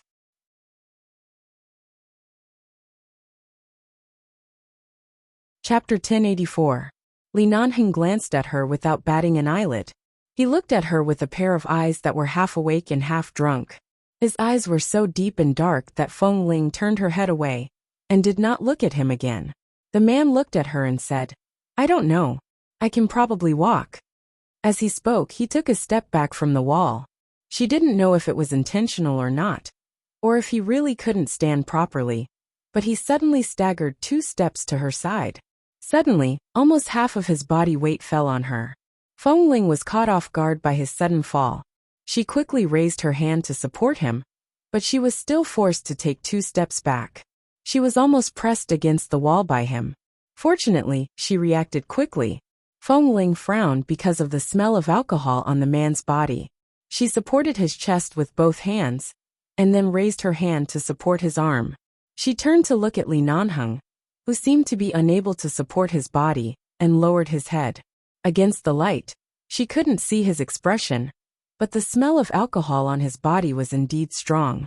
The man didn't speak again, but leaned most of his body weight on her. Feng Ling wanted to say something, but seeing that he smelled of alcohol, she felt that there was no need to say anything. She turned to see that Mr. Mo's men had left, leaving only the 2 of them, so she could only help him out. When they reached the door, the wind outside blew. Obviously, Li Nanheng was drunk. He looked for the car key on his body and staggered toward the parking lot. Although he was drunk, it was a little difficult for her to suddenly hold him back with his strength. Feng Ling rushed to hold his arm. Don't go over. How can you drive like this? I'll send you back. Li Nanheng acted as if he didn't hear her. He raised his hand to wave her hand away and was about to walk to his car. Feng Ling looked back and saw that Jinwan's car had also been driven away by the bodyguards. She felt a little strange. If Mrs. Mo knew that she was still here, she definitely wouldn't be so ruthless and drive away the car. After all, she could take Mr. Mo's car back. But now everyone was gone, and only Li Nanheng's car was left. Feng Ling glanced at the parking lot. Although she was puzzled, she still raised her hand to grab the car key from Li Nanheng's hand, and then helped him to walk toward the jeep. As they walked, she said, Where do you live now? I'll drive your car back. The man who fell on her did not speak, but his head leaned toward her. Feng Ling frowned and raised her hand to push his head aside. However, she was pushed so hard that the man staggered forward and almost fell on the car. Feng Ling hurriedly reached out to hold him. As soon as she did, the man subconsciously grabbed her arm and abruptly pulled her in front of him. Because of the sudden strength of his hand, Feng Ling fell forward. As she fell against the car door, her back was suddenly pressed tightly by the man. He was behind her, firmly imprisoning her between his chest and the car door. Feng Ling's face was pressed against the cold car window. Her mind was particularly clear. She was about to kick him back when the man seemed to inadvertently block her leg with one leg. At the same time, he pressed her down and rested his chin on her shoulder. He abruptly hugged her from behind with a drunken look. Li Nanheng. Only then did Feng Ling realize that something was wrong. Her expression turned ugly, but being imprisoned by the man behind her, she couldn't turn back. She could only say coldly, "Are you pretending to be drunk?" The man behind her did not speak. He pressed down on her and held her tightly in his arms. Feng Ling suspected that this man had planned for her to send him off from the beginning. Otherwise, with his alcohol tolerance, how could he have gotten drunk after drinking for such a short while? Feng Ling wondered if this man had intended for her to send him off. "Let go of me." Feng Ling was furious. "Let go." The man moved, but he seemed to inadvertently rub his slightly stubbled chin against the skin on the back of her neck, causing goosebumps to rise all over Feng Ling's body. She couldn't bear it any longer, and wanted to bend her arm to hit his abdomen to push him away. However, the man was still able to resolve all of her next moves. When she bent her arm, he seemed to inadvertently hold her arm, not allowing her to exert any strength. When she moved her leg, his leg firmly pressed against hers, not giving her any chance to struggle. "Li Nanheng." Feng Ling was really angry. She pressed her face against the car window and said coldly, "Don't mess around in public. Let go of me." The man lowered his head to the back of her neck and said hoarsely with a hint of drunkenness, "How am I messing around? Do you mean that if this isn't a public place, I can mess around with you?" Feng Ling furrowed her brows. She exerted some strength behind her, but was still held by him. She angrily twisted her body between his arms and the car door. Her fingers that were held firmly in the man's palm also dug hard into his palm. Suddenly she saw a car driving by. The headlights of the car were slightly dazzling. She instinctively turned her head away. Li Nanheng seemed to know that her eyes were dazzled by the light. In order to let her turn her head away smoothly, he slightly relaxed his strength. She immediately took advantage of his relaxation and suddenly pulled her hand out. She turned around abruptly and looked directly at the man in front of her. She raised her leg and was about to kick him when she suddenly saw the dark light in the man's slightly drunken eyes. He lowered his eyes to look at her. His eyes were very dark, but in the darkness, there seemed to be light. She suddenly choked back the curse that was about to come out of her mouth. She only looked at him coldly. "You!" However, the man in front of her only lowered his head to look at her. As though he felt more comfortable because she turned around, he pressed her against the car door. He lowered his eyes to stare at her, and then at her lips that were pursed into a line due to anger. His eyes darkened even more, and he slowly lowered his head to her lips. Feng Ling's heart skipped a beat. Just as he was about to kiss her recklessly, she abruptly turned her head away to avoid him. The man did not change because of her movements.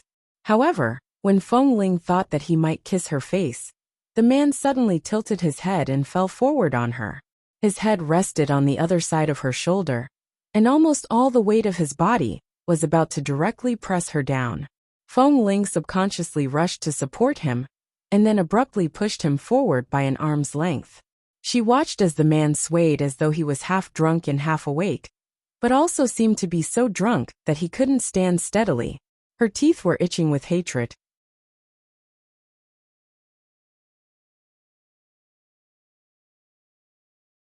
Chapter 1085. She remembered how she had been ignored by him in the base for so many days in order to get his signature. She remembered how she had spent more than 10 hours on the plane to avoid the awkwardness of being with him. She remembered how she hadn't seen him in the past few days in the sea. Today, he had used his birthday as an excuse to appear. But he was so drunk that he even wanted her to send him home. Feng Ling lifted her foot and kicked his calf hard to vent her anger. The man frowned innocently because of her kick. He staggered forward unsteadily and pounced on her again, pressing her firmly against the car door. His tall body bowed, and he rested his head on her shoulder, not moving. "Feng Ling." Although Li Nanheng was shameless, he shouldn't be this shameless. He should be really drunk. She pushed him a few more times. Seeing that he seemed to be dead drunk, Feng Ling supported him with a dark expression and took 2 steps back. She pressed the electronic car key in her hand, opened the car door at the back, and stuffed him in. The woman's movements were not gentle at all. In fact, it was frighteningly rough. Li Nanheng staggered when he was pushed in. No matter how big the car was, the man was tall. When she pushed him in, his head hit the other side of the car door. Feng Ling ignored him completely. After shoving his long legs in, she slammed the car door. After closing the car door, Feng Ling stood outside the door and looked at the black Jeep in front of her. This was the car that Li Nanheng liked. He didn't stay in High City for long and specially bought a car. Did he plan to come to High City often? Previously, she seemed to have heard someone say that recently, because of the underground arms business between him and Mr. Mo, he often flew over. She didn't know if it was because of this. But what was she avoiding by coming to High City? A place she was not familiar with. Feng Ling stood alone outside the car door for a while. After feeling the cold wind for a while, she felt some of her depression dissipate. She opened the car door and sat in the driver's seat. After sitting in, she looked back and saw that the man was still in the position she had shoved into the car. He had not moved. It seemed that he was really drunk. She retracted her gaze, fastened her seatbelt, and drove him to find a hotel. She didn't know where he was staying, so she could only find a hotel nearby for him to stay in. In any case, it was impossible for her to bring him to where she was staying now. She couldn't do something like inviting a wolf into her house. Even if this wolf seemed to have become a cold wolf in recent months, it was still a wolf. Feng Ling drove the car to a 5-star hotel closest to the Ionzi Jingchen clubhouse. She didn't have much of a concept of a 7-star hotel, but this hotel looked pretty good. She parked the car in the opposite parking lot and opened the back door. She looked at the man who was still lying there and reached out to help him up. It was at this moment that Feng Ling discovered that it was much more difficult to help a drunken man out of the car than to carry a 300-pound sandbag and run. She spent a lot of effort to help him up, but the man placed all his weight on her shoulders. When she finally managed to pull him out of the car, the man staggered and leaned against her, allowing her to support him. The smell of alcohol on his body was close to her nose, causing her to feel a little irritated. After locking the car, she supported him toward the main entrance of the hotel. She wasn't far from the hotel's main entrance. Walking 100 meters was more strenuous than walking a mile. She really couldn't tell if he was doing it on purpose, or if people were like this when they were drunk. He looked like he couldn't wait to crush her to death. When she finally entered the hotel, the staff in the lobby saw her supporting a tall man and hurriedly stepped forward to help her. However, Li Nanheng glanced coldly at an angle that Feng Ling couldn't see.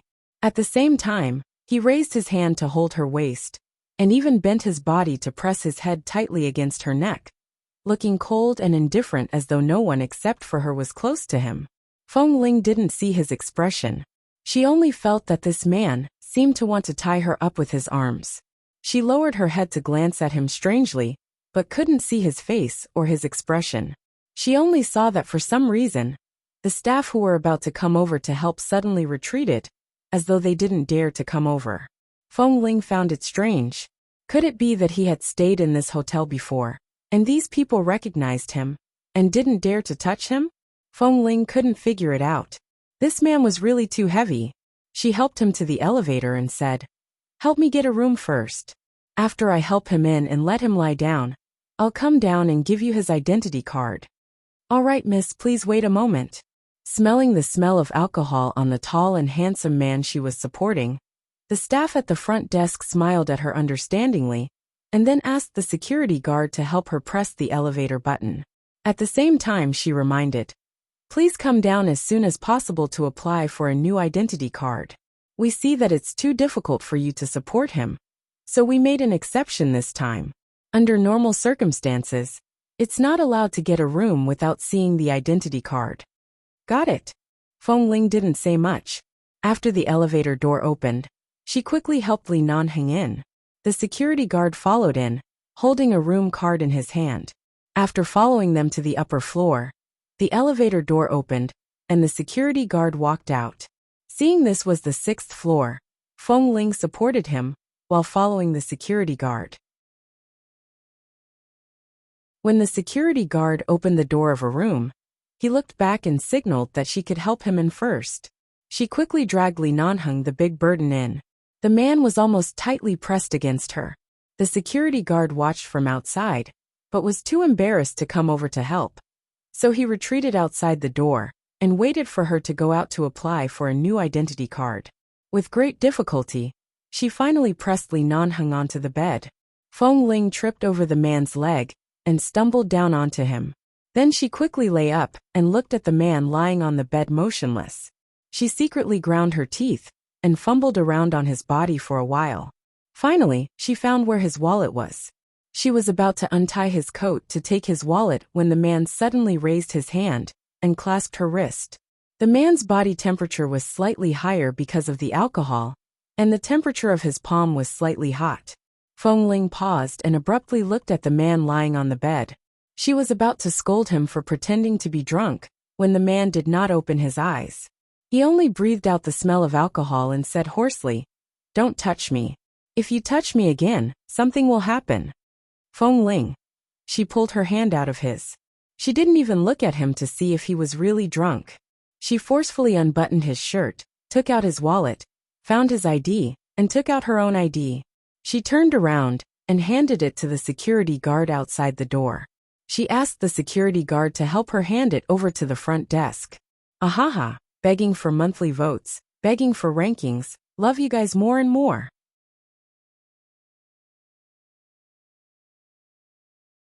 Chapter 1086. There are ID cards and money inside. Bring them to the front desk and let the staff take them, Feng Ling said as she stood in front of the door. The security guard took the wallet she handed over, checked the 2 IDs and nodded.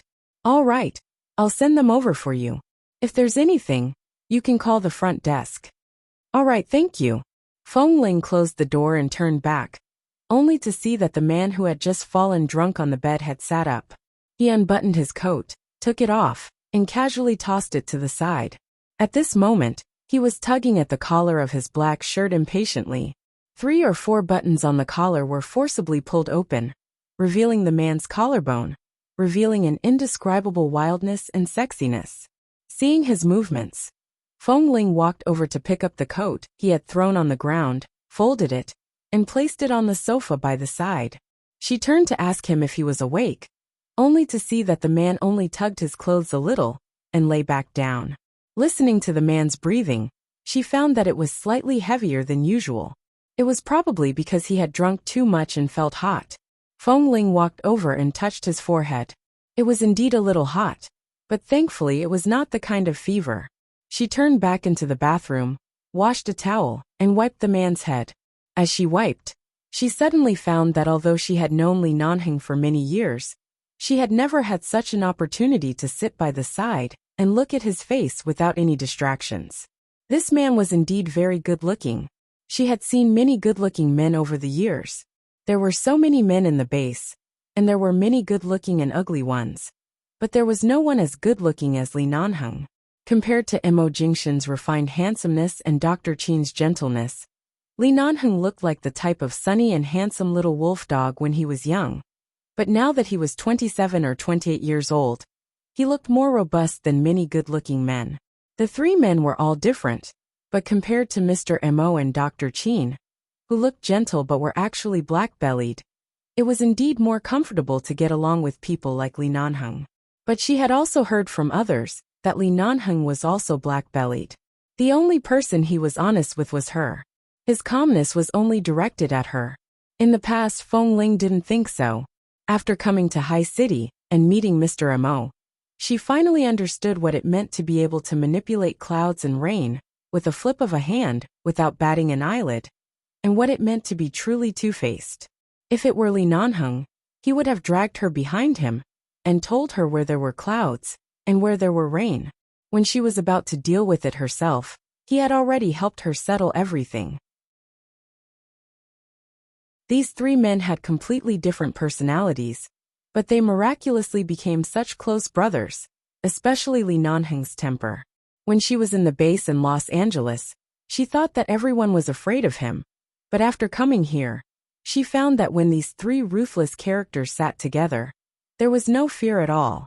They were completely stabbing each other with knives.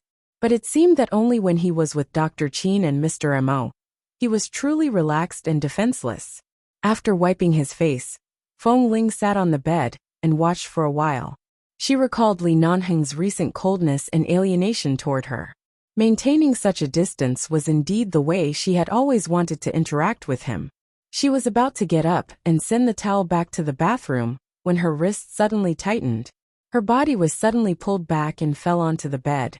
The man suddenly turned over and pressed her under his body. Feng Ling stared in astonishment at the man's deep eyes against the light on his back. She could not see if he was still drunk. Before she could speak, the man's drunken kiss abruptly landed. Feng Ling immediately turned her head to the side. Because she turned too much, the man's kiss fell on her ear, a particularly sensitive place. She immediately shivered and rushed to push him away as though she was stimulated. However, the man tied her hands behind her back, held her hands with one hand, and stroked the back of her head with the other. He turned her head around and pressed down again, forcing her to quickly shrink into the bed. Because the man was drunk, he didn't seem to have any self-control. When he pressed down, he didn't care about his own weight like before. Right now, he was pressing down on her so heavily and fiercely that she couldn't breathe. She wanted to struggle, but she was restrained by the man's hands and feet. Feng Ling cursed in her heart. When he bent down to kiss her again, she gritted her teeth and cursed. Isn't it good to be cold and indifferent all the time? Why do you have to pretend to be drunk to do such beastly acts? Do you think you can deceive me or deceive yourself? Li Nanheng's brows furrowed slightly, and his scorching breath brushed past her extremely sensitive ears. Little wife, let me kiss you in? Feng Ling. Little wife. He thought she was his wife? So he was drunk, so drunk that he didn't even know who the person he was pressing on the bed was? Feng Ling thought that she was calm enough. But in an instant, the feeling of collapse in her heart made her entire head boil. She abruptly began to struggle hard. Let go of Li Nanheng. Although Li Nanheng could press her down, she was really angry right now. Her punches and kicks were not light at all. Li Nanheng was in pain from her kicks, and directly pressed her hands on both sides of her body. He crossed his fingers and looked down at her angry face. Good wife, don't mess around. Just a kiss. Li Nanheng, you bastard. I thought you at least had some humanity. I didn't expect you to be so shameless. Feng Ling was so angry that her face turned pale. It was one thing for this man to be married, but now he actually mistook her for his wife. Did he usually have such a good relationship with his wife at home? Then what did he mean when he vowed to her in the past? However, after struggling for a long time, she could not break free. She angrily turned her head away and was about to bite his shoulder. However, when she tilted her head and was about to bite him, the man suddenly turned his head to meet her, accurately blocked her angry lips, and directly kissed her deeply. Because of his sudden fierce kiss, Feng Ling almost couldn't breathe. She was so angry that her whole body was about to tremble, and she glared at the man on top of her.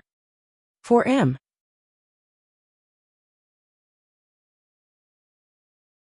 Chapter 1087.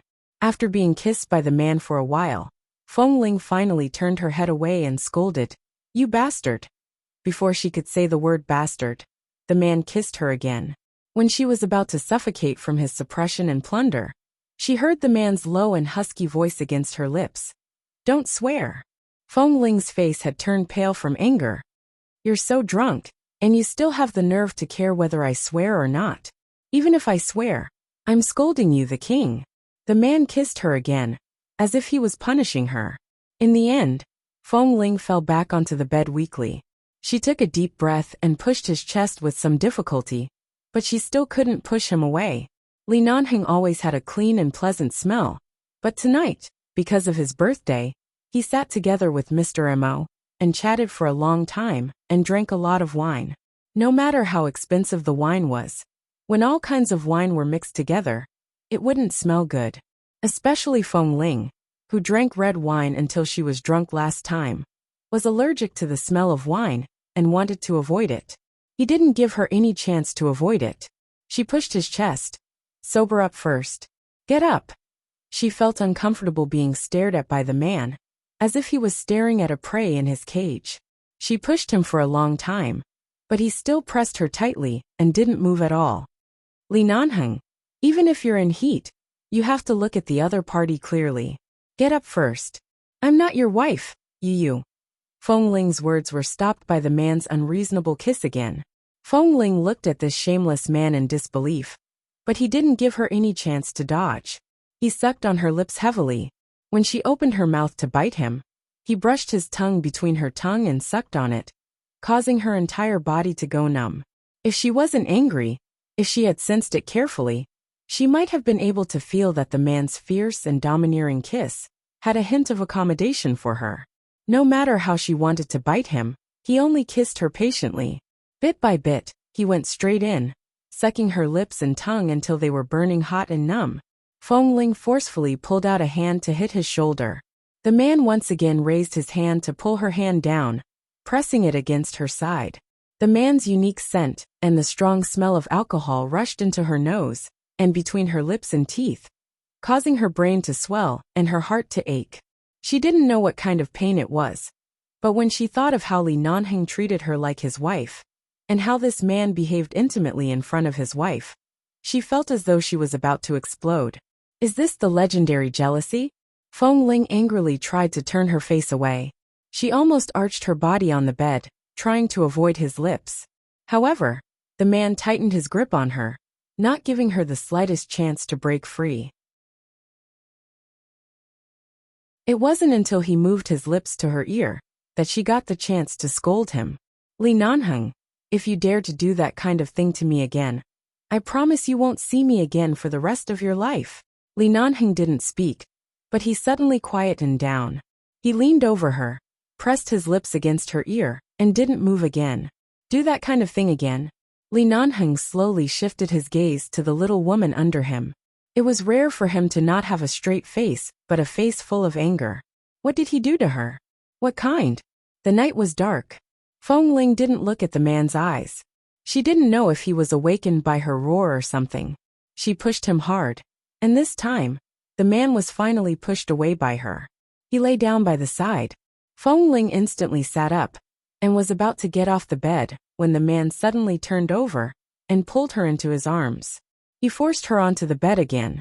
This time, he didn't press her down but lay by her side, holding her in his arms. Are you drunk or not? Don't be so shameless. I'm not your wife.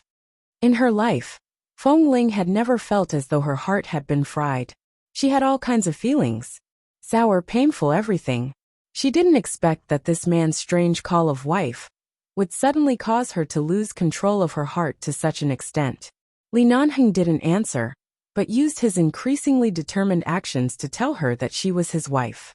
He hugged her tighter and tighter, not giving her a chance to break free. Feng Ling's heart was still exploding. She closed her eyes. The light in the room was very bright, but when she closed her eyes, it still felt dazzling. She turned her head to avoid the light and the man's breath. Suddenly she felt particularly powerless. She didn't return to 11 base not because of the dignity she lost back then, but because of him. She insisted on not returning, not because she didn't like it, but because she couldn't do it. But she was in High City, and he was also in High City. She avoided him, but he approached step by step.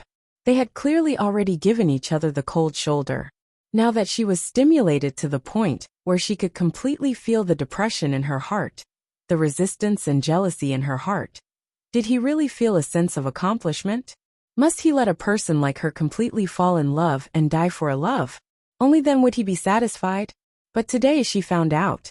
It turned out that the reason she had been forcing herself to hold on, it turned out that she had been saying that she didn't care. But it couldn't compare to his affectionate words of wife. Feng Ling closed her eyes and didn't want to move anymore. Even if she moved, she couldn't break free. In the end, she simply didn't waste her strength and just lay there quietly, letting the man's arms hold her. She almost fell asleep in those inexplicable emotions. She seemed to feel that the man was watching her by the side, but she didn't want to open her eyes. Li Nanheng looked at the little woman beside him, who had finally learned to be jealous and angry, and fell into self-reproach because of her jealousy and anger. He firmly imprisoned her in his arms. No matter how dark the night was, it couldn't be darker than his eyes at this moment. He stared fixedly at the woman in his arms, who was finally beginning to be controlled by her emotions. Finally, she let herself fall asleep. The man raised his hand to touch her face. He felt the coldness of her cheeks and slowly sat up. Feng Ling must have really angered herself. When she fell asleep, her brows were still slightly furrowed. Li Nanheng picked her up and placed her back on the bed. He let her rest on the pillow, and then covered her with the quilt. Looking at Feng Ling, who seemed to be in a bad dream, he gently stroked her soft hair. "Fool, you're jealous of yourself. Let's see how long you can stay calm." 4M.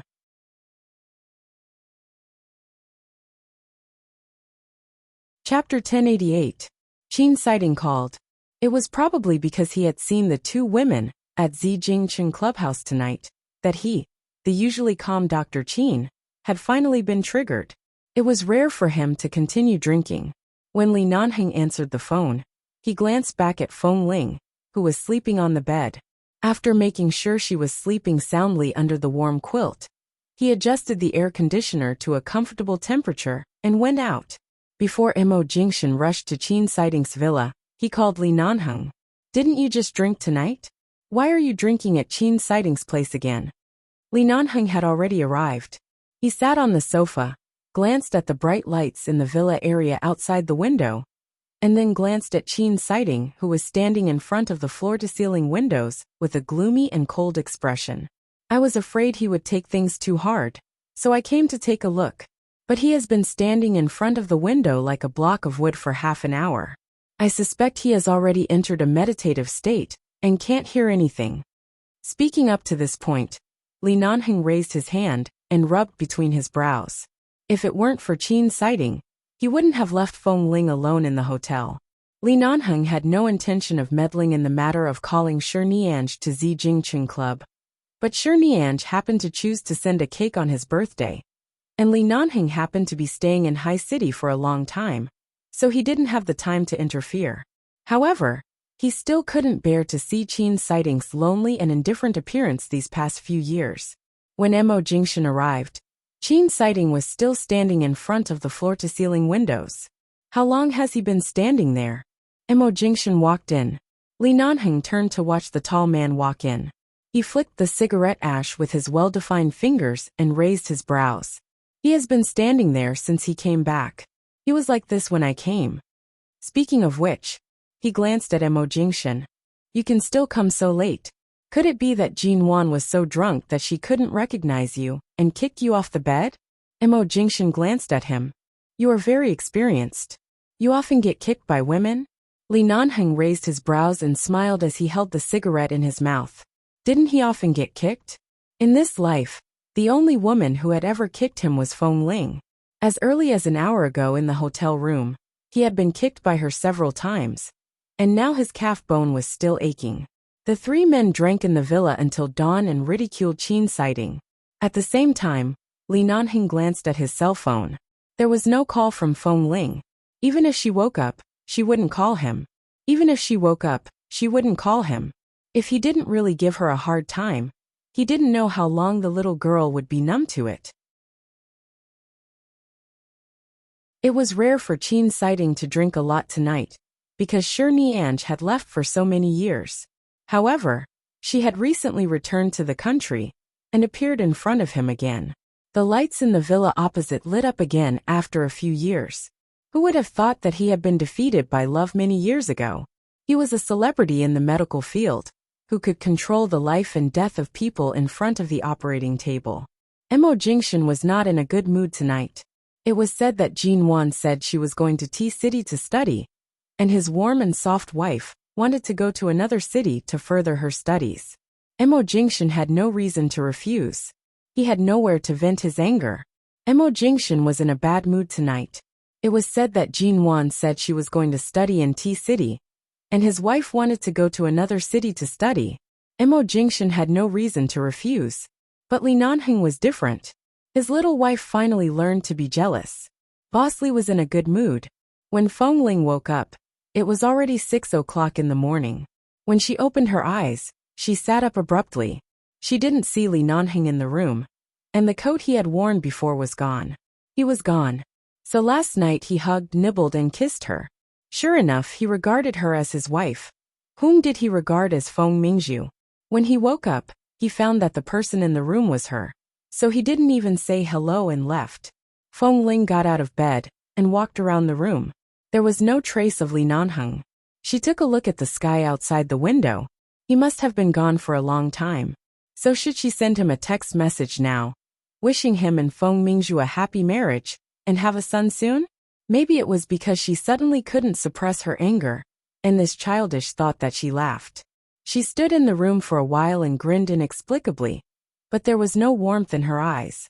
She gradually calmed down, went to the bathroom to wash up, and then left the room, ignoring Li Nanheng's ID card. She took back her ID card and walked out without looking back. 2 hours later, Li Nanheng returned to the hotel. Seeing him come back, the staff at the front desk respectfully handed him his ID card, and at the same time said respectfully in a low voice, "Mr. Li." Miss Feng didn't say anything when she left, but she didn't look very good when she left. Li Nanheng responded lightly, glanced at his cell phone, and sent a text message to Feng Ling as he walked out. "I drank too much last night. Sorry." After sending the text message, Li Nanheng got into the car and sat in the car waiting slowly. 5 minutes later, Feng Ling, who rarely sent text messages and would never reply to his text message according to her usual temper, sent him a scram. Looking at the angry word and the exclamation mark, Feng Qiu felt a chill down his spine. Li Nanheng sat in the car and laughed. Little Feng Ling, who had always tried to be calm and cautious in everything. Today, she completely exploded. She was quite cute. Li Nanheng looked at the word with a smile and did not reply. He threw the cell phone on the passenger seat, started the engine, and drove away from the hotel. After exploding, Feng Ling began to deliberately avoid any place where Li Nanheng was. Knowing that he was in High City recently, Feng Ling didn't even go to the Mo Corporation. She just stayed by Jinwan's side every day as a door god. Whether it was Jinwan's studio, the conference room, or other occasions, or the Yu Garden, except for her current temporary residence, Feng Ling had almost become Jinwan's pendant. If it weren't for Mr. Mo, Feng Ling would not leave for a moment. Jinwan also clearly found that Feng Ling's recent state was not very good, and couldn't help asking her, "You don't even want a little personal rest recently? You've been guarding me every day. Is it because someone very dangerous is going to appear recently? You make me feel a little scared." Feng Ling: "No, I just feel that since Mr. Mo asked me to guarantee your safety, I can't be too negligent." Jinwan couldn't help laughing. "You've been so protective of me. Why do I always feel that you seem to be hiding from someone recently?" "No, you're wrong." Jinwan raised her eyebrows. "Really? No."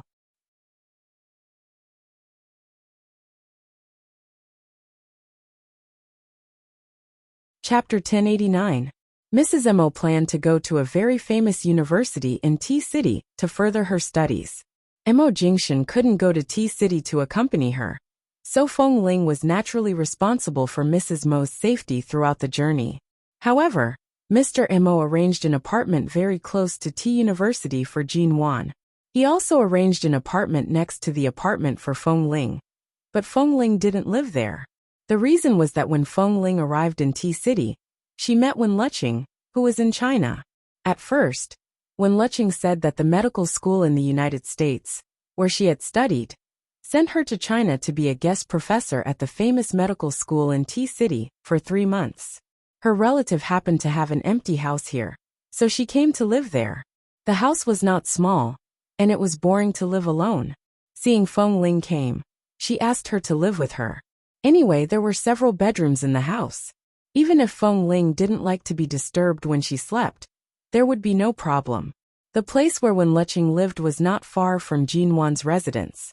It took about 20 minutes to walk, and a few minutes to drive. It happened that Jinwan didn't plan to live in an apartment after arriving in T City, but chose to live on campus. This place was closer to T University, and Feng Ling and Wen Lecheng were good friends, so Feng Ling agreed to live there. In T City, Jinwan stayed at school all day during the day, and didn't even come out at night. Nominally, Feng Ling came to protect her, but she couldn't enter T University at will, so she spent most of her time with Wen Lecheng. There will be a fraternity party at the medical school in the evening. I don't think I can come back tonight. If you are hungry, you can eat by yourself. Don't wait for me. When Lecheng filled the refrigerator with food before leaving, Feng Ling didn't need to do anything at all. When it was time, she opened the refrigerator and saw all kinds of cold, hot, or ready-to-eat food in it. She didn't feel hungry at all. When Lecheng was the kind of woman who looked very gentle, but was very careful and warm. Even if she left Feng Ling alone at home, she would arrange everything at home properly, and wouldn't make Feng Ling feel uncomfortable at all. In the evening, someone knocked on the door. Feng Ling looked at the time, and knew that it was definitely not Wen Lecheng who knocked at the door at this time. So she ignored it. In the end, the person outside knocked on the door again after a while. However, the knocking sound seemed to be very patient. This floor wasn't high, and she had some self-defense items on her. Under the coffee table in the living room, there was a small electric baton that Wen Lecheng had left for self-defense. After listening to the knocking for a while, Feng Ling picked up the electric baton under the coffee table and turned to open the door. The moment she opened the door, Feng Ling's gaze was cold and calm, but she suddenly saw a man standing outside the door. The coldness in her eyes froze. Dr. Wen. Dr. Wen was also surprised to see Feng Ling here. His cold eyes lingered on Feng Ling for 2 seconds, and he said indifferently, "Xiaoqing is not here? Miss Wen has a fraternity party at the medical school tonight. She went out with several seniors and won't come back until very late or tomorrow morning." "Dr. Wen, what are you doing?" Feng Ling looked at the man in front of her. It seemed that in her impression, the time she met Dr. Wen was in the infirmary of the base, or every time someone was injured, or in the hospital. Every time, he was in a white work uniform, which always looked elegant and cold. Now he was wearing a very casual light brown shirt, and his hair was clean and fluffy. Even if she didn't know he was a medical worker, she knew he was definitely an unapproachable flower. Dr. Wen was silent for a moment. "Are you staying here with her?" "Yes, she asked me to stay here temporarily." Dr. Wen nodded. "When she comes back, give me a call. If it's urgent, you can come in and wait." "No, if Li Nanheng finds out that I am alone with you in a room, he will probably fly over and tear me apart." Dr. Wen's words sounded like a joke, but there was not much smile on his face. He just glanced at the living room behind her and turned to leave. Feng Ling looked at Dr. Wen's back and felt that he seemed to come in a hurry. It was said that Dr. Wen was very busy in several hospitals in the United States, and there were many medical symposiums in the United States on weekdays. Even Dr. Qin, who was too lazy to participate in anything on weekdays, was somewhat busy recently. Shouldn't Dr. Wen bear the brunt of it? Why was he here? Did he suddenly fly to China to see Miss Wen? Usually, when Lecheng came back very early, she didn't know when she would come back for the so-called fraternity party. Feng Ling had never participated in a fraternity party, so she didn't know what kind of activity it was. At about 9 o'clock in the evening, Dr. Wen appeared again. Seeing that Wen Lecheng hadn't come back yet, he asked Feng Ling where Wen Lecheng was now. Feng Ling called Wen Lecheng and asked her where the fraternity party was held. Wen Lecheng seemed to have drunk some wine on the phone. There were many people around her, men and women, and the atmosphere was very lively. After telling Feng Ling the location, Dr. Wen asked her if she wanted to come over. Feng Ling looked at Dr. Wen's cold face and said that she would drive over to pick her up, and then hung up the phone. "She is at the Lan Ting Guild Hall at number 19 Dongxiang Road. Shall I pick her up? Or Dr. Wen?" When she said this, she saw his expression. Feng Ling knew that Dr. Wen had just flown over from the United States, and probably didn't send a car here, so she handed her car key to him. Dr. Wen took the electronic car key from her and glanced at her again. What do you know? I don't know anything. I only know that Miss Wen is a very good woman. When I had an accident in 11 base a few years ago, Miss Wen helped me. Otherwise, I would have died on the side of the road. Dr. Wen took a deep look at her, said no more and left. Lanting Guild Hall. In a large private room, several young professors of medical schools and scholars, with some reputation, in the domestic medical community were sitting together. Even though they were very drunk, they just drank and chatted all the time, because of their different careers and personalities. They didn't sing karaoke or play cards. Only a few people went to the next room to play cards, and the private room here was filled with the smell of alcohol. When Leching held a bottle of champagne in her hand, and leaned her head on the shoulder of a young man next to her. Her cheeks were a little flushed, and she said with a pair of slightly drunk eyes, "Senior, you always said that I would give up sooner or later. I thought I could hold on for a long time since I was 16 years old, but this time it seems that I'm really going to give up." 4M.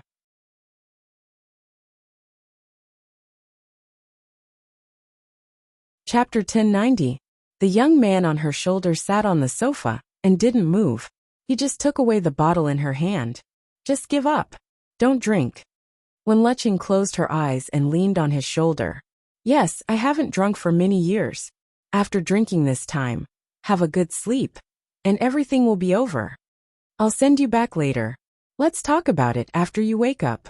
When Leching shook her head, turned her face, raised her hand to wipe her slightly wet eyes, and then leaned her head on his shoulder.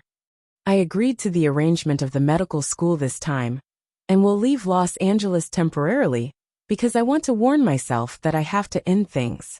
It has been so many years, almost 10 years. I feel that I really can't stand it anymore. How can he be so ruthless? When I thought we were related by blood, he refused me, but later when I knew we were not related by blood, he still regarded me as his sister. Haha, who wants to be his sister?" With that, she saw that the bottle in her hand disappeared, reached out to pick up a glass of wine on the table, turned her head and leaned on the shoulder of a senior sister, who was a few years older than her on the other side. "Senior sister, I feel sad. Have a few drinks with me." The woman who was called senior sister raised her hand and patted her on the head comfortingly. It's okay. You can't find a three-legged toad, but there are two-legged men all over the world. When Lin Han is not the only man in the world. Look, your senior brother has been waiting for you for so many years, but you just treat him as your boyfriend. If you really want to get over it, you can just accept your senior brother." When Leching chuckled, took a sip of wine, and then stood up with a bit hazy eyes. Seeing that no one was singing on the big screen, she staggered over, picked up the microphone, and said loudly as if announcing something, "When Lin Han, I don't want you anymore." At this moment, the door of the private room was abruptly pushed open. A man walked in with a cold aura. His gaze unmistakably landed on the woman, who usually wouldn't yell at anyone. But at this moment, she was holding a microphone and yelling. The originally noisy private room instantly fell into a strange silence because of the appearance of the man in front of the door. When Leching didn't even look at the man who suddenly appeared in front of the door. She just took a deep breath. She finally decided to let go of the obsessions and things that she couldn't let go of since she was 16. Everyone in the private room looked at Wen Leching, who was holding the microphone. Wen Leching had always been the darling of their group. When she was in school, she had a good personality, studied well, treated others well, had a high EQ, and was very smart. She never had any resentment towards life, and almost everyone who came into contact with her liked her.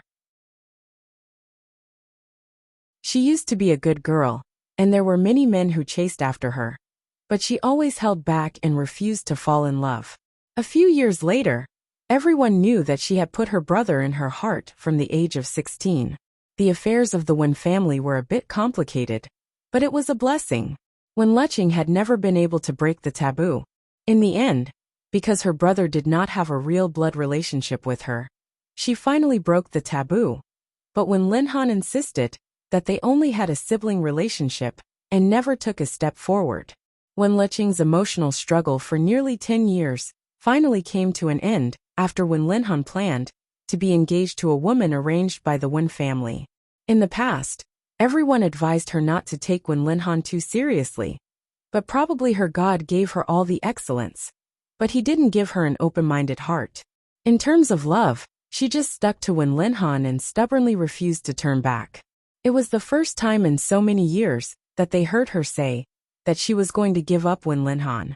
However, Wen Linhan, who had always been hiding from her, suddenly appeared in T-City. What was going on? Wen Luqing didn't see him, so she held the microphone and shouted again. I don't want you anymore. I don't want you anymore. Wen Linhan, even if you kneel down and beg me now, I don't want you anymore. Everyone. Little princess, Dr. Wen is here. You don't have to shout so loudly. He can hear you. Wen Linhan stood in front of the door, looking at the drunk woman, who touched the microphone in her hand as if holding a treasure. His eyes were cold and he didn't speak. He just closed the door, stood there, looked at her, and didn't move. No one in the private room dared to speak. Everyone knew that Dr. Wen was cold and indifferent. This person seemed to be indifferent. There was nothing that he particularly cared about, and there was nothing that he could persist in. But in fact, he was not a person to be trifled with. At that time, many people in the medical community of various countries warmly invited him to work in various world-famous hospitals. But Dr. Wen didn't like them at all. In the end, he chose to be a carefree base doctor in the infirmary of 11 base. It could be seen that his temper was really not easy to control, and not everyone could shake the things he insisted on. So why did he suddenly appear in T-City at this time? It was simply like the sun rose from the west, okay? Wen Linhan, let me tell you, it's not that no one wants me. I've kept myself chaste for you for so many years. I've been looking forward to it since I was a 16-year-old girl. I even kept my first kiss for you. Oh no, I lost my first kiss long ago. But that was an accident. Every time I kissed you, it was an accident. You pushed me away every time. I didn't even give you a proper kiss. Are you worthy of my feelings for you for so many years? Everyone was wondering if it was appropriate for them to stay here any longer. If they allowed her to continue talking, who knew what other explosive things would be revealed? Especially now that Dr. Wen was standing here, watching Wen Luqing act like a drunkard with a straight face. They really didn't want to miss this big show at all. You can marry whoever you want. It has nothing to do with me. I will never think of you or miss you again. From tomorrow on, I, Wen Luqing, will avoid you whenever I see you. If I stick to you again, I will be hit by a car when I go out. I will choke to death when I drink water or eat. Why don't you drink yourself to death now? The man's voice suddenly sounded. No one in this private room dared to make a sound just now. Only the music on Wen Luqing's screen and her own roar could be heard. Suddenly, Wen Linhan's voice sounded, and everyone felt that their bones were about to be frozen. 4M.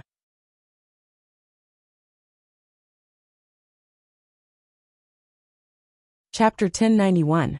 Wen Luqing's voice suddenly paused, and her hazy eyes suddenly turned to look at the person who couldn't possibly appear here. The moment their eyes met, her fingertips holding the microphone gradually became cold, and then she suddenly smiled. I really drank too much. I can even see illusions in people. Even though she said that, she was rooted to the spot and gripped the microphone tightly. All of a sudden, she couldn't say a word. Everyone looked at her who was shouting and swearing just now. But now even if she thought it was just a fake illusion, she still couldn't do anything. When Linhan walked over, the man was more than 8 meters tall. He looked down at the woman in front of him who was much shorter than him and said coldly, "Say what you just said again." When Luqing put the microphone to her mouth and stared at the man next to her. For some reason, she felt that this illusion seemed a little too real. Even when Linhan's smell was so similar to hers. She stood there for a long time, holding the thing in her hand tightly and looking at him. The blurred image in front of her became clearer and clearer.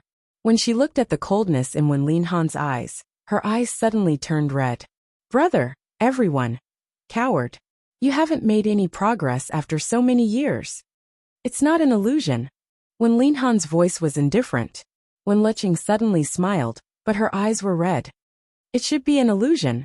Even if I take off my clothes and climb into his bed, When Linhan can still drive me out without any emotion. How could he come to T-City? Today is the day he is supposed to get engaged. When Linhan is going to get engaged tomorrow. It's impossible for him to come here. As she spoke, she turned to look at the group of friends who were sitting on the sofa. All of them had a tacit understanding, and were just looking in her direction. She felt her hands and feet turn cold. She suddenly threw down the microphone in her hand, and the sound of the microphone falling to the ground was heard in the private room. It was a little deafening. She suddenly turned around, and was about to run out. But as soon as she took half a step, she was suddenly pulled back by the arm that suddenly stretched out from her waist. At the moment she crashed into the man's arms, she lowered her head to avoid the man's breath, and pushed his chest hard with her hands. If you want to get engaged, just get engaged. I'm fine. You don't need to come to T-City. Go away.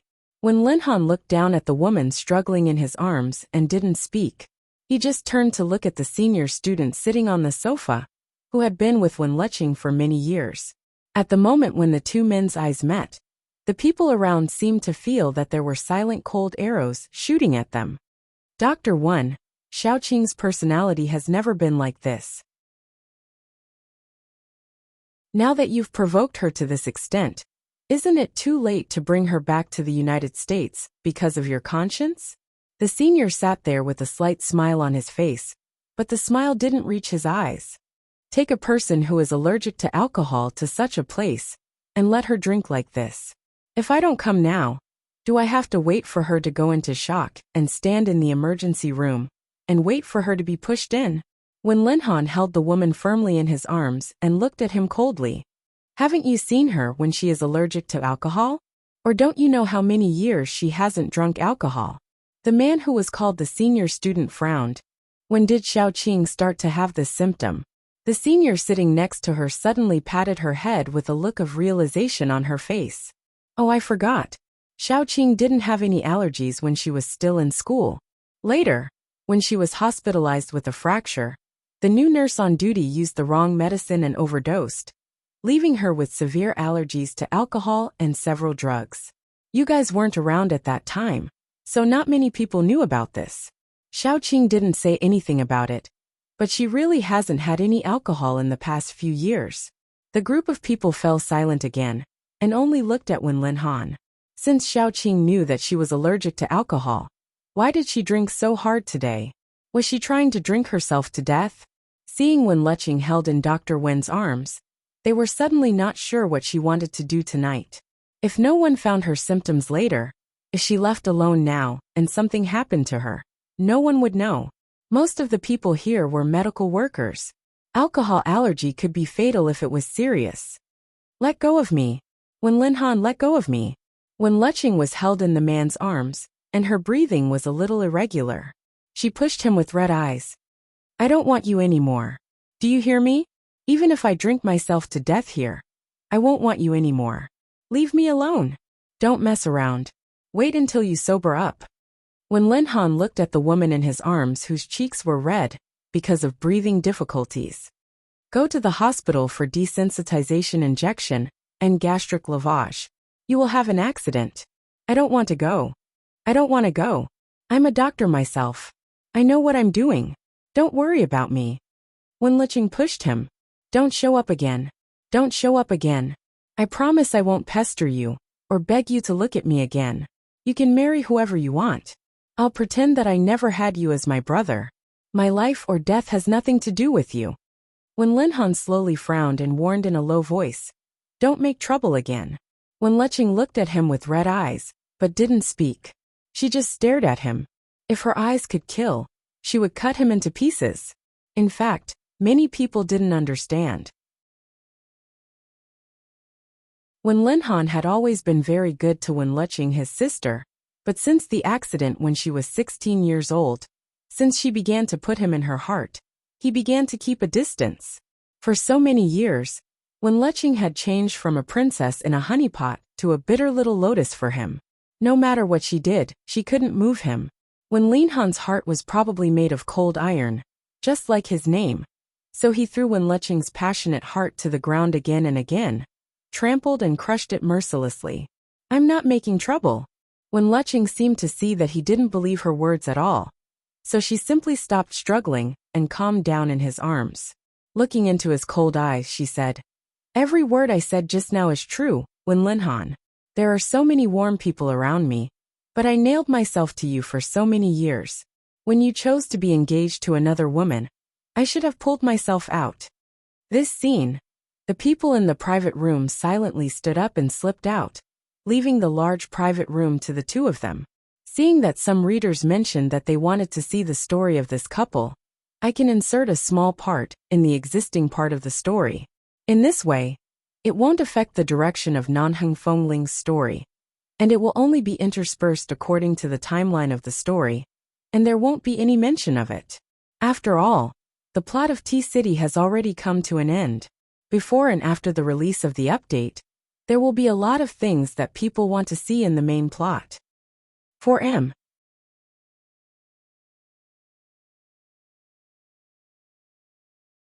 Chapter 1092.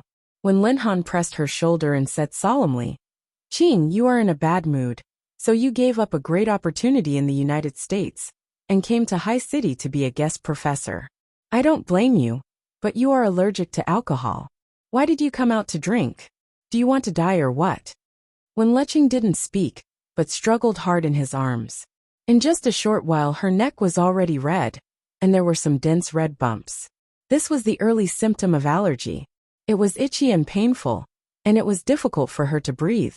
But no pain could compare to this man, who threw her heart to the ground and chose to marry another woman. When Linhan didn't let go, the others in the room had already left, so he didn't need to care about her face anymore. He looked down at her and said, "If I didn't see the letter you wrote in my email before you left the United States, if I didn't notice your extreme mood, if I didn't come over and let you continue to drink, I'm afraid that you will go into shock later. If you continue to drink, it will be too late to send you to the hospital immediately. Do you want to threaten me with your life and prevent me from getting engaged?" "I didn't." When Luqing suddenly interrupted him and turned to look at him. "Even if I really die here, it has nothing to do with you. You said a few years ago that you have your own life and I have mine, and we shouldn't be so close to each other, right? Brother, isn't your purpose to make me leave you? You have no interest in that woman at all. But just because mom and dad like her, you, as a good son who has always respected them, even let them decide your marriage. You know that I will be angry when I see her, but you still agreed to the engagement. You forced me to give up. Okay, I give up now. Whether I am allergic or drunk to death, it won't bother you. I won't bother you anymore. My life has nothing to do with you. You have no responsibility. No one will blame it on you. You can continue to be a good son in the Wen family. Let me go." When Linhan's face instantly turned cold. "Qing, can you calm down?" When Luqing couldn't push him away at all. Probably because she had drunk too much. Her skin was red and itchy all over, and her limbs were trembling faintly. She had no strength at all. Didn't he say that if she continued to pester him, he would cut off all ties with the Wen family and never appear in front of her again? Didn't he say that he had had enough of her misdeeds? No matter what she did, he wouldn't have any opinions, and she could do whatever she wanted? Before she left the United States, she had only been depressed in the middle of the night. So she sat in front of the computer and wrote a long letter. She wrote all the feelings she had for him since she was 16, everything, and then sent it to the email he hadn't used for many years. She thought that he couldn't see it. He hadn't used that mailbox for a long time. But he actually saw it. So what if he saw it? Everything she had shown over the years. Which one of them was not more direct than those stiff words? Now she was finally going to give up completely and withdraw from his life. Even if the blood in her heart was almost dripping dry, she would not disturb him anymore. Wouldn't this be what he wanted, and finally give him some peace and quiet? He could finally get rid of her. He was going to get engaged the next day, just as he wanted. Everything was going according to plan. Nothing was out of his control. Everything was going according to the rules. Nothing was out of his control. Everything was peaceful. This was the life he wanted. Seeing the more and more red bumps on Wen Luqing's neck and face, Wen Linhan didn't speak anymore, but suddenly picked her up and walked out. Wen Leching had no ability to resist now. She just closed her eyes, frowned, and said, "Since I was a child, everyone has praised me as the most obedient child. In everyone's eyes, I was the so-called child of other families. But all my rebelliousness and willfulness were only exposed in front of you. How hypocritical I was. On the surface, I pretended to be a cold and aloof girl who didn't want to fall in love and marry for the time being. But in fact, I was a fool who secretly loved my brother for nearly 10 years. Even when I thought the blood relationship was irreversible, I would rather confess my love to you and insist on loving you. Even if you spurned me, hated me, and pushed me away, I just wanted you. Oh, who would have thought? I, Wen Leching, am not what I look like on the surface. The real me is like this, the one you hate. I'm so unreasonable. Why did you come to High City?" As she spoke, Wen Leching had been resisting leaning against him, but her head finally tilted to one side weakly. Wen Linhan protected her head with one hand, and she lay in his arms powerlessly. At the same time, her head leaned on his shoulder. Because of severe alcohol allergy, she felt suffocated and gasped uncomfortably. Her whole face turned red, and the red bumps on her neck became denser and denser. When Linhan walked out with her in his arms, some of the people who had just slipped out of the private room went to the bathroom, some went to the card room next door, and some stood in the corridor chatting. When they saw Wen Linhan coming out with Wen Leching in his arms, they all frowned worriedly. Is she really allergic? So serious? Without saying a word, Wen Linhan passed by them blankly and walked out with Wen Leching in his arms. Seeing Dr. Wen's indifferent back, these friends who had been with Wen Leching all the year round had long been familiar with him. Not to mention Dr. Wen now, even 10 years ago when they were still young. This man who looked as gentle as jade was indifferent and didn't like to talk to people, so they had long been used to it. Wen Leching didn't faint, but she was tipsy and suffocated, so she had no strength. After being carried out and being blown by the cold wind, she suddenly shivered all over. Wen Linhan subconsciously hugged the woman in his arms tightly and watched her shrink her head in his arms. It was very similar to the time when she was kidnapped when she was a child and refused to leave his arms for 3 days and 3 nights. It was also at that time that she was kidnapped and almost killed. At that time, he was still young and rescued her before the police arrived. From then on, she completely clung to him. Whether he was her brother or not, family love was not important. She only wanted him.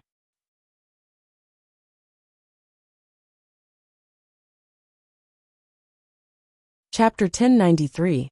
Put me down. Wen Leching whispered weakly in his arms, "I can walk by myself." Hearing her weak words, Wen Linhan stared at her face for a moment. His eyes were deep and emotionless, and he carried her into the car. When she was sent to the hospital, after a blood test and gastric lavage, she was finally given a desensitization injection. Wen Leching was already in a semi-comatose state. When she was carried to the hospital bed for injection, she just frowned instinctively and couldn't even open her eyes. A doctor came over to check on her hand that was receiving the injection. He then adjusted the position of the infusion bottle on the bed and softly reminded, "Don't let this lady drink anymore in the future. Her alcohol allergy is too dangerous.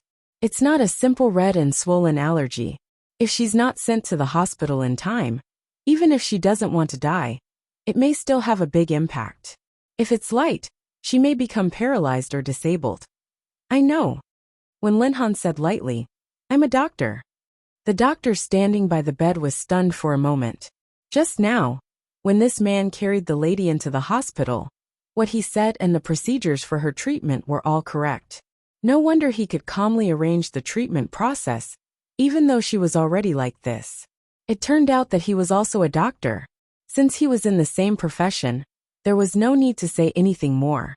The doctor smiled at the bedside and turned away. Seeing that Wen Leching was still sleeping, Wen Linhan got up, walked out, and called Feng Ling. Feng Ling didn't have to go to T University to accompany Jinwan tonight, so she was bored at home. There was too much food in the kitchen refrigerator. She just took a blueberry-flavored pastry and sat on the sofa to eat it. While eating, she was waiting for news from Dr. Wen and Wen Leching. Suddenly her cell phone rang, and she quickly picked it up. Xiaoqing is in the hospital. She is allergic to alcohol. I'll take care of her here. I'll drive the car back tomorrow morning. Is it urgent? When Lin Han's voice rang on the phone. No hurry. The car is arranged by Mr. Mo for me and Mrs. Mo. It's just a means of transportation. This place is very close to T University, and it won't take too long to walk. I'm not in a hurry. Is Miss Wen's condition serious? I haven't heard that she is allergic to alcohol. Otherwise, I would remind her not to go out to drink. Don't worry. With me here, it won't be a problem. When Lin Han said lightly, Xiaoqing may not go back to live these days. Please help her take care of the house. What are you talking about, Dr. Wen? It's Miss Wen who invited me to live here, and left me so much food. I'm so happy to have food and a place to live. When will she come back? Tell me in advance, and I can pick her up. Okay, let's talk about it later. When Lin Han didn't say much, and hung up the phone after a few words. Seeing that the phone screen had turned black, Feng Ling placed the phone back on the sofa, raised her eyes to look at a certain military channel on the TV, and then changed the channel. However, it was difficult to accept some American TV stations in China, so she could only connect to online TV. Feng Ling looked at it for a while, and then glanced at the time. With Dr. Wen by her side, Miss Wen would be fine no matter what happened, but she was a little worried about Jean Wan. 2 days ago, Jean Wan asked her out to eat, and asked her about Swan Group and the Su family in Los Angeles. Although Feng Ling didn't know much about Mr. Mo, she had heard some related people and things. After all, there were many people in 11 base. She could hear a lot of things, just by listening to the brothers in the base. A while ago, when she was waiting for Li Nanheng to sign the contract, she often went to the base canteen every day, and heard a lot of topics. She felt that something was wrong with Jean Wan and T University, but Jean Wan insisted that she didn't need a bodyguard to follow her in case she attracted too much attention. But Feng Ling always felt that something was going to happen, and her eyelids twitched abnormally. Feng Ling's hunch was very accurate. 2 days later, at a bonfire party in T University, Jean Wan had an accident. It was a kidnapping. For Jean Wan's safety, Feng Ling accompanied her all the way that night, but Jean Wan's cell phone was running out of power, so she asked Feng Ling to help her go back to the apartment Mr. Mo arranged for her to get a mobile power supply. Seeing that Jean Wan left by T University, Feng Ling had to go back to get the power supply for her. However, as soon as she walked into Jean Wan's apartment, she ran into Mr. Mo, who flew from High City. Su Shiwei was Su Zhilan's cousin, and Feng Ling didn't know much about her. However, when Mo Jingshan saw the message Jean Wan sent to her before the accident, his face changed. The man who was usually calm and indifferent was still indifferent. His sharp eyes seemed to be filled with killing intent, and he rushed out of the door to save Su Shiwei. Feng Ling also saw the group photo found by Jean Wan on her cell phone, and frowned when she saw Su Shiwei's photo. Sure enough, something happened. Although Mr. Mo was a low-key businessman, he was obviously very good at martial arts and very sensitive. So he arrived at the underground bar where Jean Wan was kidnapped in time. When Feng Ling and Mr. Mo went to save Jean Wan together, she saw Jean Wan in the underground bar, and felt a chill in her heart. She didn't expect these people to be so crazy. She kicked the crotch of the middle-aged bespectacled man who fell on the ground, and disabled him on the spot. In the next few days, Jean Wan was taken care of by Mr. Mo himself. There was no news from Miss Wen, and Mrs. Mo and Mr. Mo kept showing off their affection to each other all day.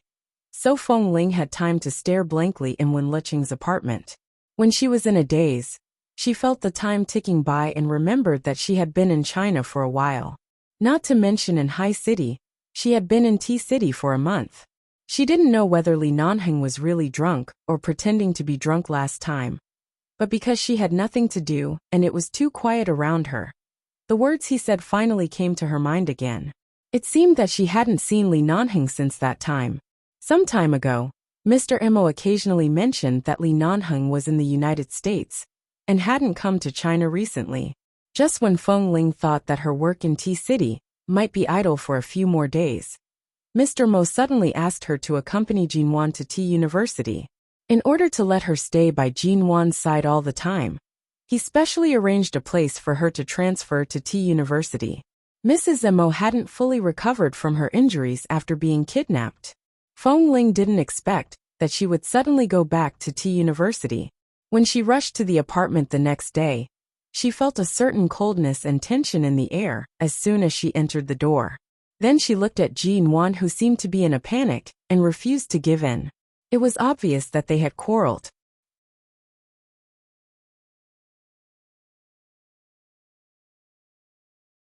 Chapter 1094. Mrs. Mo majored in business management at T University, and those who could study here were all from unusual families.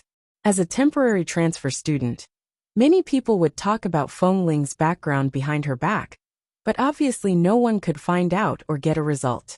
At 8 o'clock in the evening, Jinwan's dormitory in T University was already very lively. Feng Ling walked in with her luggage. Ling Feifei, who was standing in the dormitory, glanced at the door disapprovingly. Seeing Feng Ling wearing a black plain women's t-shirt, black pants, black short leather boots, and carrying only a black travel bag, she didn't look like a daughter with a prominent family background and proper upbringing. She didn't even intend to take away the suitcase on her bed, but just occupied it there, and didn't take Feng Ling seriously at all.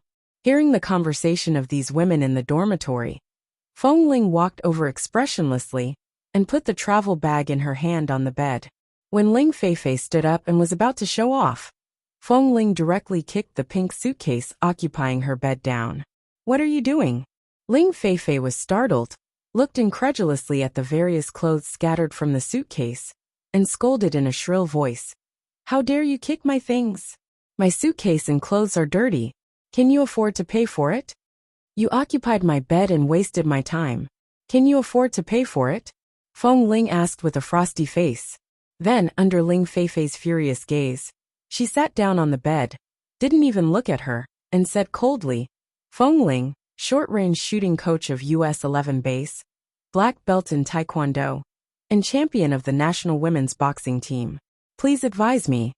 As soon as she finished speaking, the dormitory fell into a strange silence.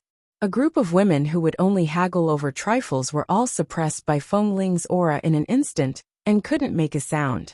Jinwan usually didn't care about these people. Seeing Feng Ling came, she was very happy and secretly exchanged a glance with Feng Ling. The two of them had a tacit understanding. America. The Li residence. Recently, Li Nanheng learned that a group of mafia members that 11 Base's sniper team had personally gone to New York to kill had returned to China, and those people had recently moved to T-City. It was likely that Feng Ling, who had participated in that mission, had been targeted by them. Grandfather Li's health had improved recently. After visiting the Li family for a day, he was about to rush back to 11 Base. As soon as he walked out of the Li's mansion, he suddenly saw a red sports car parked there. The car door opened, and Feng Mingzhu got out of the car. She turned to look at him, smiled and walked up to him. "My parents asked me to study in the UK for half a year some time ago. I just came back yesterday. I heard that Grandpa Li is not in good health recently, so I came to see him. I didn't expect you to return to the Li family." Li Nanheng's expression did not change at all. "The person is inside. If you want to see him, just go in. I have something to do. I'm leaving." Seeing that the man did not intend to stay for even a second, Feng Mingzhu looked at his back and suddenly said, "The strange marriage between you and my sister, who died early, is almost 3 years old, right? After 3 years, you will regain your freedom. Do you have anyone in your heart? Are you going to marry someone else once the time is up?" Hearing this, Li Nanheng looked back at her indifferently, and his cold and low voice suddenly rang. "Hasn't the person in my heart been driven out of 11 Base by you?" Feng Mingzhu's smiling expression instantly stiffened, and her eyes flickered. Fortunately, she did not take off her sunglasses when she got out of the car. She only paused for a moment and then said with a smile, "What person in your heart? What driven out of 11 Base? Nanheng, who are you talking about?" The woman was very good at playing dumb. Li Nanheng's bottomless eyes were cold, He did not have any intention of being entangled with her, and turned to leave coldly. Because the 3-year agreement is coming, the Feng family plans to invite you over to have a chat. Because the 3-year agreement is coming, the Feng family intends to invite you over to have a chat. You know, my sister, who died early, only built a cenotaph. I heard that the Li family also buried her old clothes. My grandparents were very touched by the fact that the Li family was so responsible and didn't treat my sister as an outsider. So they didn't want to break the relationship with the Li family after the 3-year agreement ends. They know that I have always been fond of you, so, Nanheng, I don't mind the cenotaph between you and my sister. After all, she is just a person who died many years ago, so I won't take it to heart. Nanheng, between us, can we? Li Nanheng seemed not to hear her words. His eyes were cold, and he got into the car outside the Li family's house without looking back. Feng Mingzhu could see that he should have something to do, and had to rush back to 11 base. Although she wanted to follow him, after all, she said that she was here to visit Grandpa Li, so it was not appropriate for her to follow him now. She could only watch him from a distance, only to see that after the man got into the car, he closed the window and drove away, not looking at her from beginning to end. She squeezed the bag in her hand and turned to walk into the Li family's house. Thinking of what Li Nanheng said just now, although she looked calm, she felt a little guilty. She had investigated some suspicious traces and behaviors of Feng Ling, and suspected that she was a woman. She had told this idea to the elders of the Li family. Later, in order to avoid implicating herself, she had avoided those things and never mentioned it. She only heard that Feng Ling was driven out, and was very embarrassed when she was driven out, which made her feel particularly happy. She had always thought that no one would know about this, and that the elders would not mention these trivial things to Li Nanheng. But just now, Nanheng's words and his cold eyes. She couldn't believe it. It was as if he had already known everything. Feng Mingzhu pursed her lips. She had always been confident that she had never done anything evil in front of Li Nanheng. Except for feeling that she was a little too arrogant in his eyes, there was nothing that he hated about her. As long as he didn't have anyone in his heart, the Feng family and the Li family could make a good match. In addition, Li Nanheng had married a cenotaph. No matter how powerful the Li family was, many people might not dare to marry into the Li family for the time being. In this way, she could also take this opportunity to get closer to him. If the opportunity came, perhaps the identity of Mrs. Li would eventually fall into her hands. But just now Li Nanheng's attitude was completely disrespectful. Did he really know something? She must not let him have any evidence against her. Otherwise, all her hopes would be in vain. Feng Mingzhu's heart was uneasy. At the same time that the main plot is beginning to connect, it means that now it is beginning to gradually cut into the various exciting plots that the relatives most want to see. Today is the 1st. The monthly votes have been updated again. Babies, take a look at your accounts. If there are monthly votes, vote for Qingqing. The release time is the 4th, which is around midnight on the 3rd.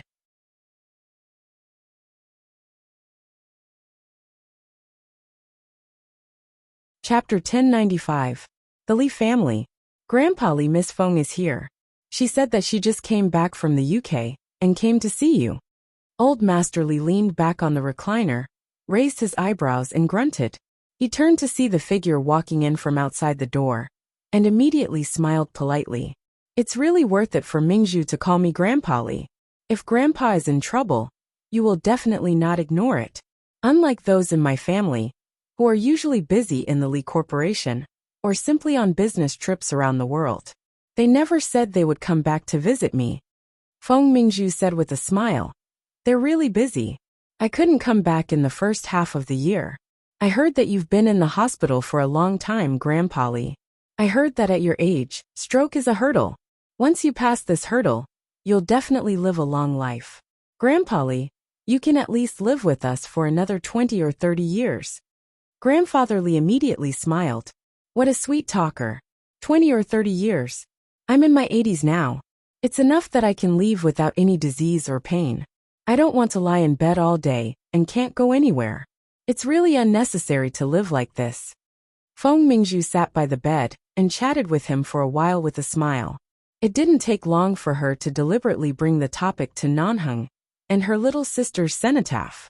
When the old man heard her mention this, the smile in his eyes did not change. Don't worry. Your sister's cenotaph has entered our Li family's door. No matter who Nanheng marries in the future, she is already a member of our Li family. No matter in name or in any other aspect, she will no longer be a wandering soul wandering around alone. Grandpa Li, the 3-year period is almost up. Does Nanheng have any other plans for the next step? Feng Mingzhu directly brought up the topic. Grandfather Li leaned against the recliner with a smile and looked at her. Why? Haven't you let it go? Feng Mingzhu smiled lightly. Everyone has an obsession. Nanheng is my obsession. No matter how long it has been and how far I have gone, I can't let it go. Grandfather Li smiled again. So this time you came here, hoping that I can help you arrange it. After the 3 years, do you still want to have something with Nanheng? If there is a chance between Nanheng and me, I can really do anything for him. Grandpa Li, I really want to call you Grandpa like him in the future. Nanheng and the cousins of the Li family are usually busy. You need to have a younger generation to accompany you. As long as I marry into the Li family will be my home. I can always accompany you, make you happy and talk to you. Feng Mingzhu said sincerely. Besides, everyone thought that Nanheng was going to marry me. It's not good for me to marry someone else now. Grandpa, the relationship between the Feng family and the Li family has always been so close. Please help me think of a way to create more opportunities for me and Nanheng. Haha, you sound so pitiful. All right, I also like you, and I don't want to cut off contact with the Feng family in the future. If you really want to, Grandpa Li will take this matter to heart and talk to Nanheng later. Grandpa Li, you know how Nanheng feels about me. I'm afraid it's useless to talk to him. I still have to make arrangements for this matter. Grandfather Li raised his eyebrows. What do you want to do? Can you give me a chance to appear by his side? Grandfather Li paused, thought for a moment and said, Oh, by the way, let's not talk about this. Old Master Li paused, thought for a moment, and then said, Oh, by the way, let's not talk about this first. Nanheng didn't mention that the 3-year promise was coming to an end the last 2 times he came back. In the past 3 years, he didn't mention your sister either. But this time, when he came back, he said that when the 3 years are up, he won't consider getting married for the time being. After all, it's equivalent to a ghost marriage. In the short term, there shouldn't be any girls willing to marry into the Li family. He said that he's happy to live in peace and just guard that child's cenotaph. These are Nanheng's original words. I don't think he has much interest in girls. If I arrange for you to be by his side at this time, I'm afraid you won't get any good treatment. Nanheng, did he say that?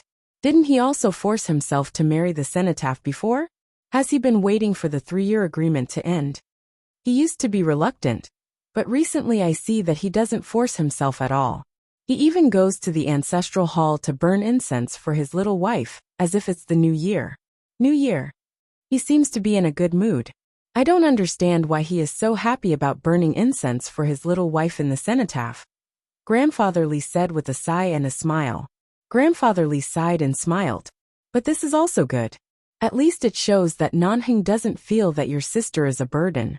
Your Feng family can feel more comfortable. Feng Ling smiled. Feng Mingzhu was stunned. Why wasn't she a burden? How much happiness had her younger sister, who died early, obstructed her from growing up? Now she obstructed her marriage. Finally, after 3 years, she could completely get rid of her shadow. But the Li family obviously didn't think that her sister's cenotaph was a taboo at all, nor did they intend to get rid of this burden. Even Nanheng seemed to plan to marry only one wife in this life. Then what about her? Just now, Grandpa Li promised her that he would help her arrange it. But now, just because of Nanheng's attitude recently, he didn't intend to help her for the time being? Feng Mingzhu wanted to say something, but at this time, Grandfather Li's cell phone rang. He took a look, raised his eyebrows and said with a smile, Oh, this brat. He didn't even think of calling me in 800 years. He just left for a while. And now he called me. Hearing this call should be from Nanheng, Feng Mingzhu didn't speak anymore, but sat quietly to listen. After taking the phone, Grandfather Li raised his eyebrows. After hanging up the phone, he took a thoughtful look at Feng Mingzhu. Grandpa Li, what did Nanheng say on the phone? Is he in the United States recently? Or, has he been in 11 base recently? Feng Mingzhu asked with a gentle smile. Grandfather Li didn't speak immediately but put the phone aside, then pulled up the thin blanket covering his legs, and suddenly said, Mingzhu, did you tell anyone other than our Li family about what happened to that girl named Feng Ling in 11 base? The smile in Feng Mingzhu's eyes suddenly faded a little, and she asked with a stiff expression, What people other than the Li family?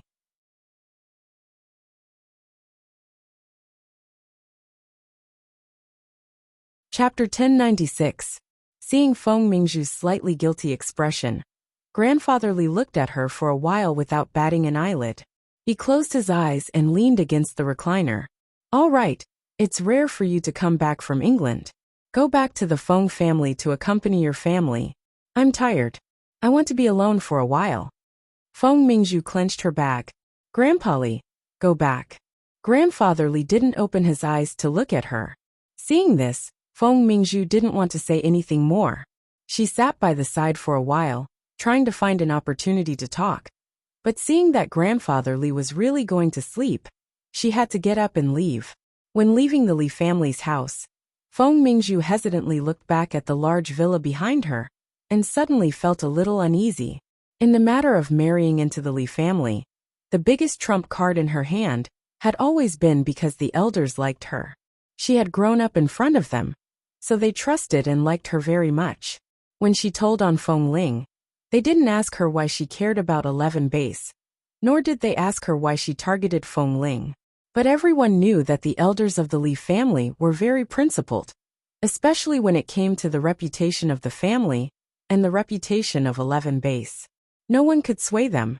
That thing, she didn't only tell them secretly at that time, but at the same time, in order to prevent Feng Ling from staying in 11 base as a woman, she also spread the news. At that time, some bold overseas media reported this matter, but at that time, the Feng family and the Li family had just united, so no one paid much attention to those reports. Who would have thought that today, that matter would become her shackles? If Grandfather Li knew that she spread this kind of thing, he would definitely not be happy. His attitude just now was very obvious. Feng Mingzhu walked out in annoyance, got into the car, and slammed the door. Now Li Nanheng was so concerned about her sister's cenotaph, and he seemed to have deliberately called her when she was by Grandpa Li's side. She didn't know what he mentioned to Grandpa Li, but suddenly, the situation changed. What on earth was Li Nanheng planning? It was probably because Feng Ling had been in 11 base for so many years that she had never been exposed to the outside world. Mr. Imo arranged for her to be a transfer student. Although she didn't need to take an exam, she still had to attend classes every day. Although she didn't want to admit it, she had to admit that she had a very significant hypnotic effect on business management and the various forms and data displayed on the big screen every day. After a period of time, Feng Ling, who had only mastered the basic knowledge, seemed to have mastered some other skills, but she really couldn't master them. Even if she tried hard to listen carefully, she could only absorb half of the knowledge about numbers at most. Not only would Feng Ling be sleepy, but Jin Wan was also sleepy. She gritted her teeth and forced herself to stay awake every afternoon when she was too sleepy to open her eyes. Occasionally, when she looked back, she would see that Feng Ling, who was usually energetic, could barely keep her eyes open. She couldn't help but snicker. The class finally ended. Jin Wan went to the professor's side to discuss some matters, while Feng Ling waited outside the school. She had to go out with Jin Wan at night to accompany her to buy some things. Feng Ling sat in the car, closed her eyes, and pretended to sleep. Ling Feifei and her friends passed by the car and recognized it as Jin Wan's car. However, they didn't see Feng Ling inside. When they passed by, Ling Feifei glanced over. She didn't know what Ling Feifei said to her friends, but the women suddenly walked toward the car. They stared at the car's tires as though they wanted to do something. Even though Feng Ling had her eyes closed, she could feel a strange pressure. She abruptly opened her eyes and saw the women sneakily approaching. They did not roll down the car windows, and expressionlessly pressed on the car's horn as they approached. In an instant, the sound of the car's horn frightened the women who approached with guilt. They hurriedly stumbled back several steps and ran back to Ling Feifei's side in a fluster. They didn't expect there to be someone else in the car. Wasn't Jin Wan with the professor right now? Who was the person in the car? She was so arrogant and didn't even show her face. Although they were unhappy, they inexplicably felt that the person in the car was not someone to be trifled with. So they simply walked away quickly. Feng Ling sat in the driver's seat and didn't even move her eyes. She just felt that this kind of woman's despicable mentality was really disgusting. It was a waste of time to talk to them. Fortunately, Mrs. Mo didn't have the time to talk to them. A group of clowns. It was getting dark, and it was already past 6 o'clock. Jin Wan suddenly called and said that she was going to read more financial materials in the professor's office tonight. There were several other famous teachers and professors in the office. It was a good opportunity to learn and communicate with them. She asked Feng Ling to go shopping alone. After hanging up the phone, Feng Ling drove the car away and went to a large supermarket near T University.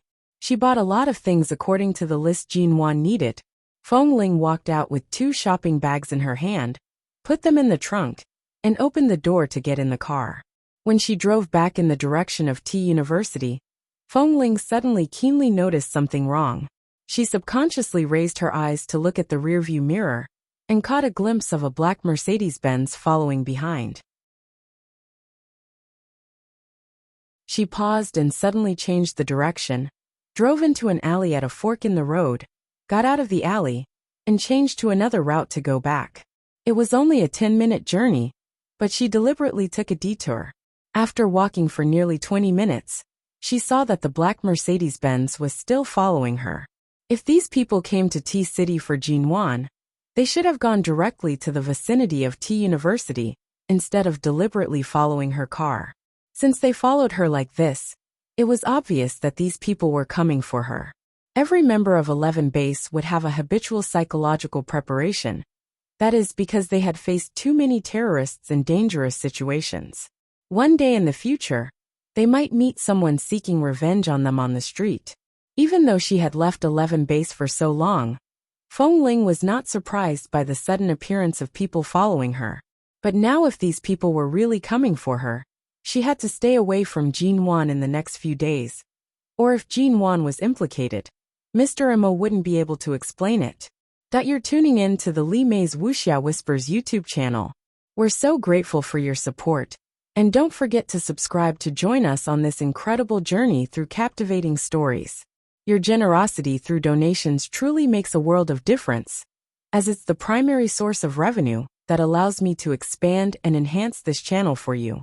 Thank you from the bottom of my heart for being a part of this adventure.